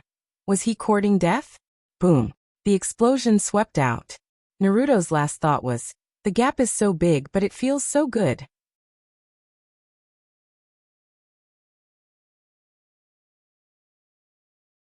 Chapter 162. The explosion made Naruto dizzy. With a burning pain on his body, Naruto received Nine Tails chakra. He didn't know if it was in time, but the thrust generated by the explosion sent Naruto flying like a cannonball. 45 degrees diagonally upward, the ideal angle for a parabola. Whoosh! He flew into the sky, and then fell from a great distance. Nine Tails chakra drew a diagonal line in the sky, like a dazzling meteor flashing in the sky. Boom! Naruto fell to the ground, his eyelids rolled, and he fainted. He didn't know anything. When he woke up again, he was in a carriage. The carriage's wheels rolled on the ground, and it was a little bumpy. Who told this carriage to not even have a shock absorption system? Naruto opened his eyes and took a look, and his heart skipped a beat. It was a white wave. Of course, although Naruto was shameless, he wasn't a pervert. So what shocked him wasn't the scenery in the deep V-neck dress, but the person's face. Beige hair, an oval face, and a purple diamond-shaped mark between her eyebrows. Is this Tsunade? Isn't this development too comedic? I fell from the sky and was picked up by Tsunade? I'm afraid I'm living in a dream. No, I must be dreaming. Thinking like this, a lazy voice sounded in his ear. It was the voice of an old man, and it was very familiar. Yo Naruto, you finally woke up. Naruto looked at the voice. The guy with Akamaru's hair was none other than Jiraiya. Naruto looked at Jiraiya, then looked at Tsunade, and then turned his head to look up. A girl because her chest was flat.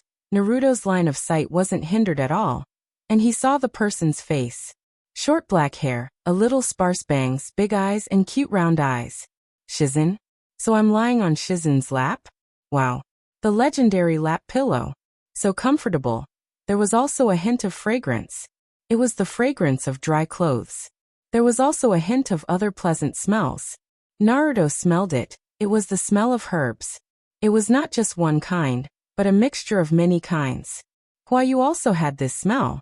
How long have I been unconscious? Naruto asked. Mute Sound replied, exactly 7 days. 7 days. Naruto seemed to be able to guess what was going on. After he fell into a coma, Jiraiya found him and took him on the road to find Tsunade. Then he convinced Tsunade to return to the village. Is it comfortable? Jiraiya raised his eyebrows and asked. Naruto had no intention of getting up. He said, I think I've suffered internal injuries. I'll have to lie down for a few more days. Jiraiya's mouth twitched. To be honest, he was a little envious of Naruto. Then he subconsciously looked at Tsunade, not knowing what unrealistic things she was thinking. Tsunade looked at Naruto with interest and asked directly, Did you cause that explosion? Explosion? Explosion. I don't know if Kisame is dead or not. Thinking about it, he shouldn't die so easily. Naruto felt his body's condition and tried to sit up. Shizen said very gently, Your injuries are very serious. You can lie down for a while. We'll reach the village soon. Then Naruto, who was about to sit up, shamelessly lay down again. Jiraiya raised his eyebrows. But he didn't say anything. Naruto's injuries were indeed serious. When he was first found, his body was wrapped in a layer of charcoal. He thought it was cooked, but later found that a new layer of skin grew inside. Therefore, Naruto's skin was much whiter than before. And his beard was also burned away.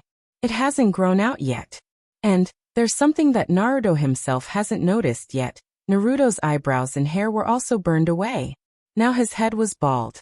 Naruto answered Tsunade's words while lying down. If Tsunade-sama is asking about the explosion in Tabashi Town, it was indeed me. The situation was urgent at the time, and I didn't have time to think about it. Tsunade's tone became harsh and said to Naruto, Do you know how many people died in that explosion? How many people died in that explosion? 10,000 Rio detonation tags, 30 low-level ones. The explosion should be enough to wipe out the entire village. But, although Tsunade's tone was harsh, Naruto didn't feel real anger. And Jiraiya and Shizen's performance was also very calm. Is it numbness to death? Naruto didn't know Shizen's personality, but Naruto still knew Jiraiya's personality. If he really wiped out a town, Jiraiya wouldn't be like this. Then the truth is that no one died. It should be that Jiraiya blocked the explosion at the critical moment. Naruto asked Tsunade, Did people really die? Tsunade was stunned. She didn't expect Naruto to ask her. When Naruto was unconscious, Tsunade heard from Jiraiya that Naruto wanted to worship her as a teacher, so she wanted to test Naruto's temperament. But she thought that Naruto would blame himself, and she also thought that he would ignore or shirk responsibility, but she didn't expect him to ask her. Did this little guy see through it? Tsunade looked at Jiraiya, who was still looking at Tsunade's thigh in a daze. As long as you see it, you can see a kind of emotion called yearning in his eyes. So in the next moment, Jiraiya was punched out of the carriage by Tsunade. Tsunade took a deep breath and turned to Naruto and asked, How did you see that no one died? Naruto looked at the hole in the roof of the carriage, swallowed, and obediently replied, because Jiraiya-sama's expression was very relaxed. And although Tsunade-sama's tone was harsh, she wasn't really angry. Tsunade raised her eyebrows, thinking that her acting wasn't good enough. Then she said with a serious expression, "Even if no one died, many people were deafened by the explosion." Naruto sat up and said seriously, "That's a sad thing. But I think with Tsunade-sama's medical skills, they should be cured." Tsunade looked at Naruto strangely and said, "You can see that? How can you tell?" Naruto said seriously, "It's not that I can see it, because Tsunade-sama is the best medical ninja." When Tsunade heard this, she nodded with satisfaction. "Since you're so smart, I won't ask you for a service fee. You can follow me from now on." Jiraiya climbed into the carriage and disagreed. "This decision is too hasty. I don't think Naruto is suitable to be a medical ninja." Tsunade asked, "Do you mean that he is suitable to worship you as a teacher?" Jiraiya just nodded, and the next moment, Tsunade kicked Jiraiya away again. Tsunade sat down again and said domineeringly, "You dare to steal people from me? You are getting bolder." Naruto took a deep breath. Although he was mentally prepared, this sensei was more violent than he thought. So, is it a blessing or a curse to worship Tsunade as a teacher? Is it too late to regret? If I regret, I'm afraid I will fly away like Jiraiya, so I should take advantage of the first meeting to flatter her. As soon as he thought of it, flattering Naruto was really easy. After all, Naruto's moral integrity was used as an insult. "Tsunade-sensei, I think calling you sensei makes you old. How about I call you sister in the future?" Puff! Shizen spat and then coughed. She was choked by her own saliva. However, Tsunade was very happy. She touched Naruto's head and said, "Okay, I like this name." Naruto was stunned. Because the feeling on his head. Why is it strange? It's bald. Naruto raised his hand mechanically and touched his head. He was extremely frightened. "Where is my hair?" Then he touched his face. "Where are my eyebrows?" Tsunade took a breath and patted Naruto's bald head and comforted. "It's okay. It will grow out soon. When we go back, sister will make a hair growth medicine for you. I guarantee that your hair will grow better than before."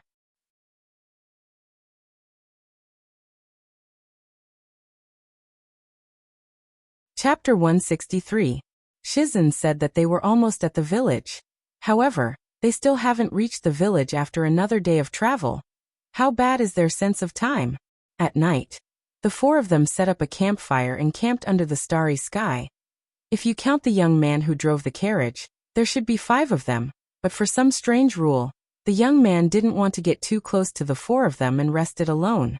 Naruto guessed that he was afraid of being killed if he heard something he shouldn't. Naruto sat in front of the campfire, and sat in a row with Shizen. The dancing campfire reflected on Naruto's shiny head, making Shizen look up from time to time. Naruto was very tired, and at the same time, he was under great pressure. Of course, what was even more stressful was that Jiraiya called Tsunade to the side and whispered something. The first thing was definitely not love words, because the two of them looked back at Naruto from time to time. This made Naruto guess that the content of their conversation must be related to him. Therefore, Naruto was very worried. He couldn't open the 8 gates to enhance his hearing, because although there was nothing wrong with his body on the surface, his body hurt when he used chakra. My lip reading is not good enough. I have to study it when I have the chance. After more than 10 minutes, Tsunade and Jiraiya seemed to have reached some kind of agreement, and the two of them finally walked back from the dark night in the distance. Tsunade looked serious and said, "Naruto, are you really going to worship me as your teacher?" Damn Jiraiya, he must have done something again. Naruto glanced at Jiraiya, turned to Tsunade and said seriously, "I have made up my mind." Tsunade nodded, then said to Jiraiya, "If you have something to say it tonight. After tonight, if Naruto doesn't change his mind, he will be my disciple in the future." Jiraiya stared at Naruto seriously and asked, "Naruto, when you were blown up by the explosion, you used another kind of chakra in your body, right?" Could Jiraiya feel it for a moment? Furthermore, it was at the moment when the detonation talisman exploded and a large amount of chakra surged. Naruto lamented Jiraiya's intuition towards chakra was as sharp as a dog's. Feigning ignorance, he said, I don't know. I lost consciousness after the explosion. It was a fact that he was unconscious. After the explosion, Naruto's eyes were filled with flames. His consciousness sank into the sealed space of the Nine Tails and received the Nine Tails chakra. After that, there were almost no memories. He did not know how far he had been blasted away, nor did he know where he had been blasted to. His entire mind was in a state of chaos. That's right, there was also an intense burning sensation on his body. Naruto originally thought that it was the feeling of Nine Tails chakra wrapping around his body, but now he was sure that the real reason was that he was being roasted, his skin was carbonized, and Nine Tails chakra healed him. It could be said that he had really made a trip to the gates of hell. Jiraiya came to Naruto's side and pulled open Naruto's sleeve. The fire reflected a piece of skin that was whiter and smoother than a girl's. After all, it was newly grown and should be comparable to a baby's. Jiraiya pointed to Naruto's skin and said, "When I found you, the surface of your body was charred. It looked like a sweet potato in the fire." With that said, Jiraiya pulled the charcoal ash by the fire and pulled out a roasted sweet potato, then pointed to the charred surface of the roasted sweet potato with sparks and smoke, and said, "That's what it looks like." Naruto's eyes had turned into beady eyes. He glanced sideways at the sweet potato, and he didn't know whether to curse or not in his heart. "My heart is pricked," Jiraiya continued. "At that time, I thought you were dead. When I was about to collect your body, I accidentally broke the surface of your body. Your skin is like this." Jiraiya peeled off the roasted sweet potato skin, revealing the tender and sweet potato meat inside. "New skin is showing." Naruto's mouth twitched. He interrupted. "Just say what you want to say. Your metaphor is not vivid at all. If I could beat you, you would have flown away by now." Fucking roasted sweet potato. Naruto decided that when Jiraiya finished talking, he must eat too to relieve the hatred in his heart. Jiraiya said seriously, "What I mean is, if it wasn't for the chakra in your body, you would have died by now." Naruto nodded. "And?" Jiraiya stared and said, "This is the power that saved your life. You shouldn't hate it. You should accept it and let it turn into your power. There is no good or bad power in itself. It only depends on the person who uses it. Besides, don't you want to save Sasuke? If you can accept this power, I will teach you how to use it, and then you will be able to achieve what you want."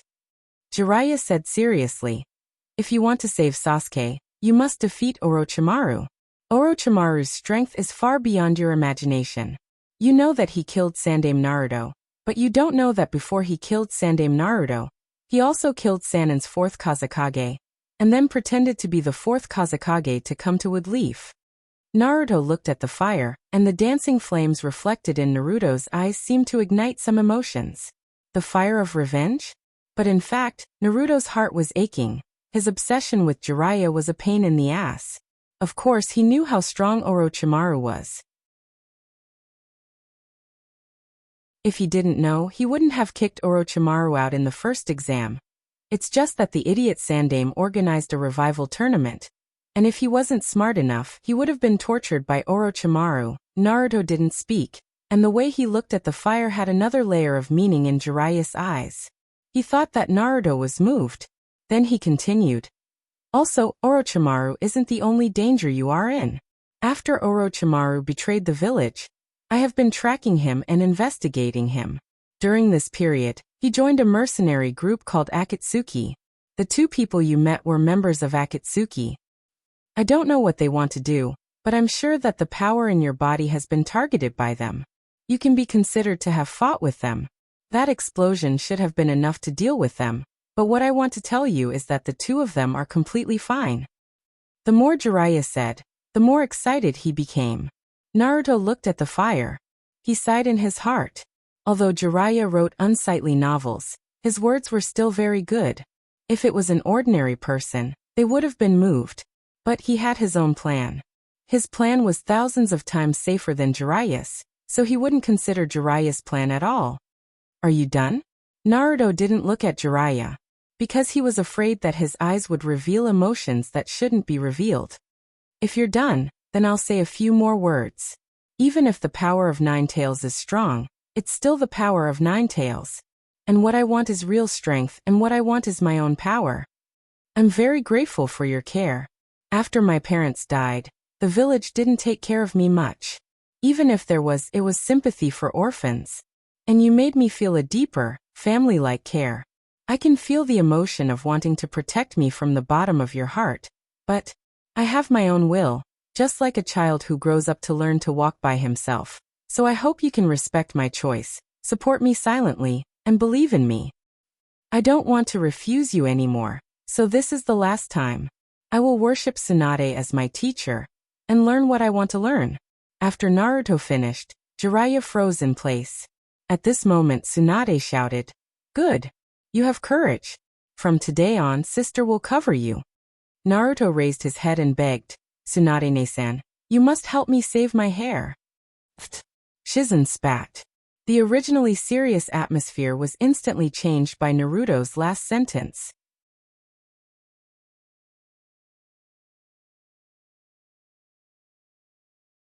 Chapter 164.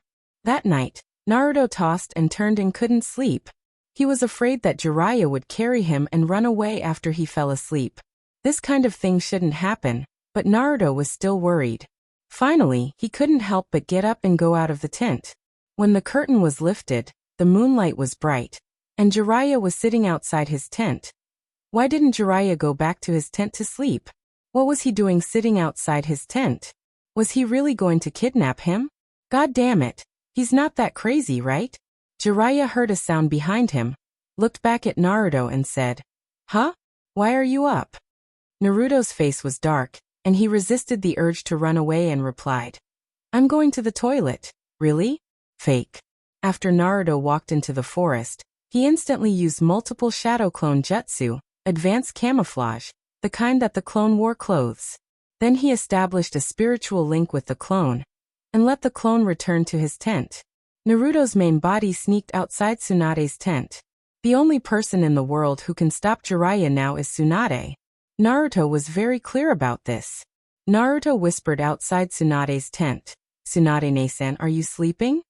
Tsunade opened her eyes and replied, "What's wrong?" Naruto whispered, "Tsunade-ne-san, keep your voice down. I'm telling you, Jiraiya-sama is sitting outside my tent at night. I'm afraid that he will kidnap me in the middle of the night." Inside the tent, Tsunade blinked, frowned, and stretched her head out of the tent. Looking outside Naruto's tent, she saw Jiraiya sitting there. His face immediately turned pitch black. The next moment, she appeared behind Jiraiya. Without asking, she raised her foot and used flying shot. Jiraiya reacted in time to protect his body with chakra, but he still flew straight into the sky like a ball, flying farther and farther away. In the end, he seemed to turn into a small star. "How dare you kidnap my people? You're courting death." Then, she turned her head toward the small monk Naruto, whose face was filled with admiration, and said, "Sleep with big sister tonight. I want to see if he can still kidnap you from my tent." Sleeping with Tsunade? What did that mean? Naruto felt that something was wrong with his head, and then he was carried back to the tent by Tsunade. How could he fall asleep like this? After entering the tent, Tsunade gave Naruto a piece of land. After that, Naruto couldn't hear what Tsunade said. He was like a frightened bird, lying there with a blank mind. Then, he naturally suffered from insomnia. What to do? Who am I? Where am I? What am I going to do? Oh right, I need to sleep. But what could he do if he couldn't sleep? There was a beautiful woman sleeping beside him. He couldn't let his thoughts wander in that direction. He had to divert his attention. What should I order then? Let's summarize the fight against Itachi and Ghost Mermaid. Well, his speed was too slow, his attack speed was too slow, and his escape speed was also too slow. Effective attack. If, as Jiraiya said, Itachi and Ghost Mermaid were not injured in the final explosion, then there was no effective attack at all. His only achievement was that he used the azure sleeve sword to cut Itachi's clothes. This didn't seem to be something to be proud of.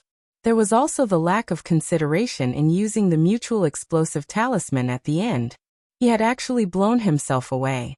By the way, he had to thank the two Hashimoto Tanku for strengthening his vision. Otherwise, he wouldn't have been able to struggle for more than 5 seconds. Naruto thought about it. He knew a lot of things now. They were systematic enough, but not extreme enough. Extreme speed state. Hashime Tanku plus storm damage. The speed explosion was indeed strong, but it was not as strong as Itachi and Kisame, and there were side effects. Thinking about how he won against Jiraiya, it should be mainly because of the terrain. Because Hashime Tanku enhanced his vision and allowed him to shuttle through the forest, and maybe Jiraiya didn't use his full strength. Extreme attack state. Hashime Tanku plus storm damage combined with Azure Sleeve Sword plus Wind Blade.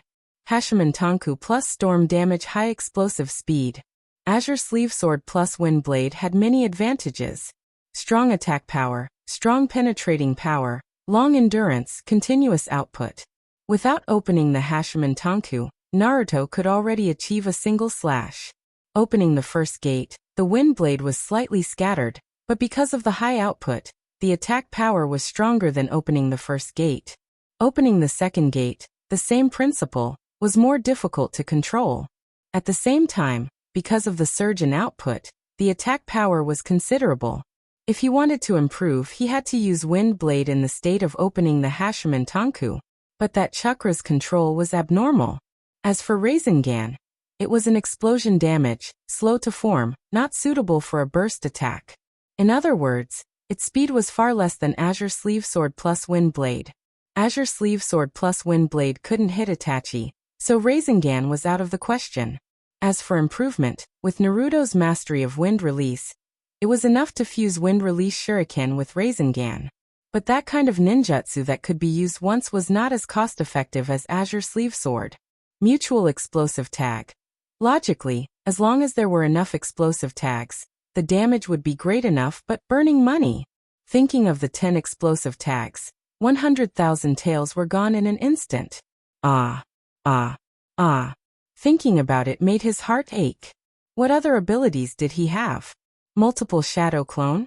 This can increase the probability of survival with spiritual link. Suitable for layout and escape. Ice release secret technique, 1,000 miles of ice, mainly controlled the temperature. Combined with water flow, or second kick, the rain technique was very strong. But speed was completely useless in a battle. Naruto, are you asleep? Just after Naruto had successfully diverted his attention, Tsunade's words once again pulled Naruto back to reality. Back to the tent of a man and a woman alone. Naruto only had one sentence in his heart. Retard, don't really treat me like a child. My soul can't stand the test. Opening his eyes, looking at the ceiling, he weakly replied, I'm not asleep. Hearing Naruto's answer, Tsunade turned sideways and said, Then I'll tell you what a medical ninja is. As my disciple, you have to remember 3 rules. 3 rules? I seem to have some impression. I can't remember clearly. What 3 rules? Tsunade's hand came out of the summer cold quilt and raised a finger. The first rule, medical ninja must not give up treatment before the death of his teammates. She raised 2 fingers. The second rule, medical ninja must not be at the forefront. She raised a 3rd finger. The third rule, medical ninja must be the last to die in the team. Oh, these 3 rules, I have an impression. If I remember correctly, there is a 4th rule. A ninja who has mastered the creation of ninjutsu to the extreme can break this rule. But Naruto waited for a long time, and Tsunade didn't say the 4th rule. She should wait until the day Naruto learned it. Naruto nodded. Don't worry, even if everyone dies, I will be strong enough to survive. Tsunade was stunned. Although her 3 rules summed up like this, it felt weird to hear it from Naruto's mouth. At this moment, Naruto's expression suddenly became weird. Tsunade-ne-san, Jiraiya-sama ran away with the clone I left in the tent. Do you think we should tell him that it's fake and call him back?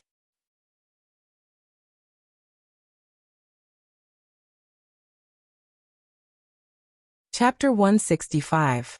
The second Tian lit up, and the carriage started running again. Naruto and Shizen sat together, and Tsunade rubbed Dolphin's head. Jiraiya was gagged, tied with a hemp rope, and thrown at the feet of the 3. Woo. Jiraiya's mouth was gagged, and he couldn't speak. Naruto glanced at Jiraiya with panda eyes and then ignored him. Leaning against the carriage, he began to catch up on sleep. Last night, after Jiraiya rolled up Naruto's clone with a quilt and escaped, Naruto dispelled the clone according to Tsunade's instructions. Jiraiya found out that he was fooled, so he ran back and planned to tie him again. Then, Jiraiya was tied up. Then Naruto could finally go back to his tent to sleep. But maybe because of the shadow in his heart, he couldn't sleep all night. He opened his mouth and yawned. Naruto was sleepy.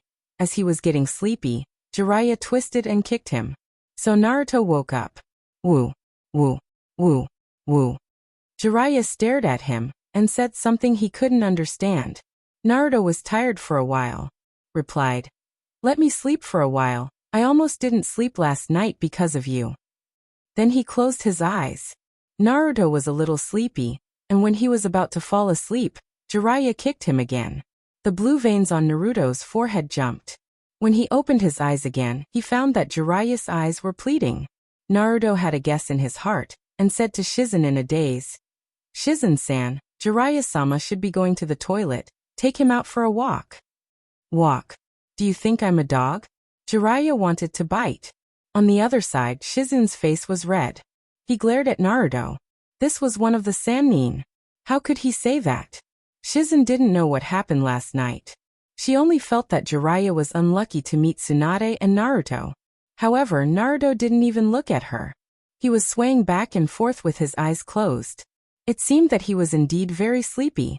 He had no choice but to look at Tsunade for help. Tsunade chuckled and said to Shizen, "Just listen to Naruto and take Jiraiya out for a walk." Naruto didn't know what happened next. He fell asleep, and when Jingin woke him up, the sun was already high in the sky. The four of them arrived at a small town. They stopped for lunch and continued on their way. In the carriage, Tsunade checked Naruto's body and praised, "Your recovery is very good. You will be able to use chakra again in one day." Naruto touched his bald head and asked worriedly, "What about the hair? Why do I feel that my hair hasn't grown at all?" Tsunade raised her hand and rubbed Naruto's head a few times. She patted it with satisfaction and said, "In fact, it's quite cute without long hair, just like the little monk in the fire temple." Naruto's face instantly turned black. Tsunade comforted him. "Don't worry, I will prepare a potion for you to promote hair growth when we go back. I guarantee that the potion will be very effective." By the way, potions are also a necessary knowledge for medical ninja. I have a plant dictionary here. You can just read it. Plant dictionary? Could it be the book that he had memorized before? Tsunade summoned a huge book from the storage scroll. Naruto looked inside the cover, and knew that it was the one he read without opening it. He replied without interest, "I have read this book." Tsunade didn't know what Naruto meant by reading it. She thought that Naruto refused to learn it. She immediately showed her power. She said, "Medical ninjutsu based on chakra is not omnipotent. Many poisons can only be cured by understanding the toxicity and preparing the antidote, so the basic knowledge of herbs must be mastered." Then she gave the dictionary to Naruto. Naruto said innocently, "But I really finished reading it." Tsunade said angrily, "What do you mean finished reading it? You just memorized a few medicinal properties of plants and you finished reading it? It's not enough to just look at the pictures." After Naruto woke up, the rope on Jiraiya's body was untied. Seeing that Naruto didn't want to read the dictionary, he was overjoyed and said, "Naruto, if you want to be a medical ninja, you have to read a lot of boring things. But if you worship me as your master, you don't have to read those things." Tsunade stared at Jiraiya, and Jiraiya immediately shut up. Tsunade said word by word, "Last night is over. From now on, Naruto is my apprentice, even if he regrets it." Then she stuffed the dictionary into Naruto's hand again. This time, Naruto didn't push it back and read it honestly. But Naruto had long been accustomed to reading one page at a time like a scanner, so the dictionary was flipped. Tsunade was furious. "Read it carefully one by one." Naruto felt that this misunderstanding was too deep, and he should say something. So he handed the book to Tsunade. "Tsunade-san, why don't you test me? In fact, I really finished reading it. I finished reading it all." I finished reading every word and every sentence. Finished reading every word and every sentence? Tsunade looked at the huge book in her hand. To be honest, she had planned to read this book once, but she vomited after reading 1/10 of it. So when she heard Naruto's words, her first feeling was disbelief. Naruto was bragging. Tell me the effect of shiitake butterfly. Shiitake butterfly? What a coincidence. The little mushroom that can run away is still planted in his flower pot. So Naruto answered fluently.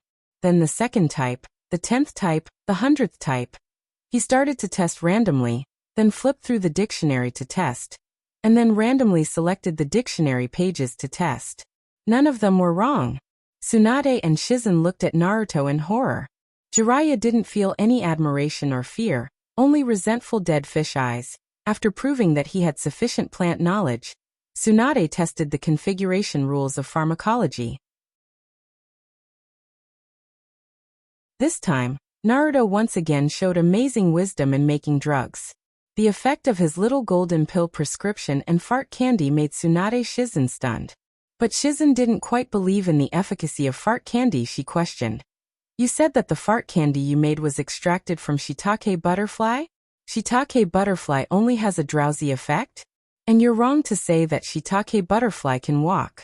Although the dictionary records that it can walk, it's a wrong record. Shizen hesitated. Naruto, you're not talking nonsense, are you? Medical ninja can't talk nonsense. Who said that shiitake butterfly can't walk? Not only can it walk, but it can also run. Otherwise, he wouldn't have tied the little mushroom's legs and planted it in the flower pot. But Naruto didn't intend to argue with Shizen. He intended to prove it with facts. So he took out a strawberry-flavored fart candy wrapped in a red candy paper, and gave it to Shizen. Shizen took the candy and said, Are you bribing me with candy? Well, only this time. In the future, you can't say any prescription that hasn't been verified by yourself. It'll be very embarrassing.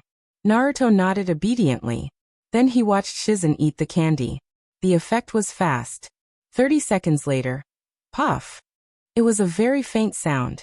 Naruto saw Shizen blushing from the corner of his eye, but he didn't say anything and pretended that nothing had happened. Then 5 seconds later, puff puff. There was a pause in the sound, obviously holding back for a while, but he couldn't hold it back and dragged it out. But the sound wasn't loud. Shizen pretended that the fart wasn't from the sample paper. Naruto looked at the roof and pretended that he didn't know what happened. Then he heard Jiraiya muttering. Just talking about strawberries. Why do I smell strawberries? Do I want to eat strawberries? Then, puff puff puff. There was a pause, and then a long sound. This sound wasn't small, and Tsunade and Jiraiya both looked at Shizen. Shizen's face was red, but perhaps because of nervousness, she didn't connect the dots until another fart, and couldn't help but fart 2 more. Her face was red, and she could smell the strawberries herself. She shouted at Naruto. Naruto. Naruto's face was also a little red at this time, but it wasn't because of shyness, but because he was holding his breath. He stretched his head out of the window and made a crazy sneer. Aha! Haha! Ha! You're tuning in to the Earbook Haven YouTube channel. Don't forget to subscribe and join us on this journey to catch the most captivating stories.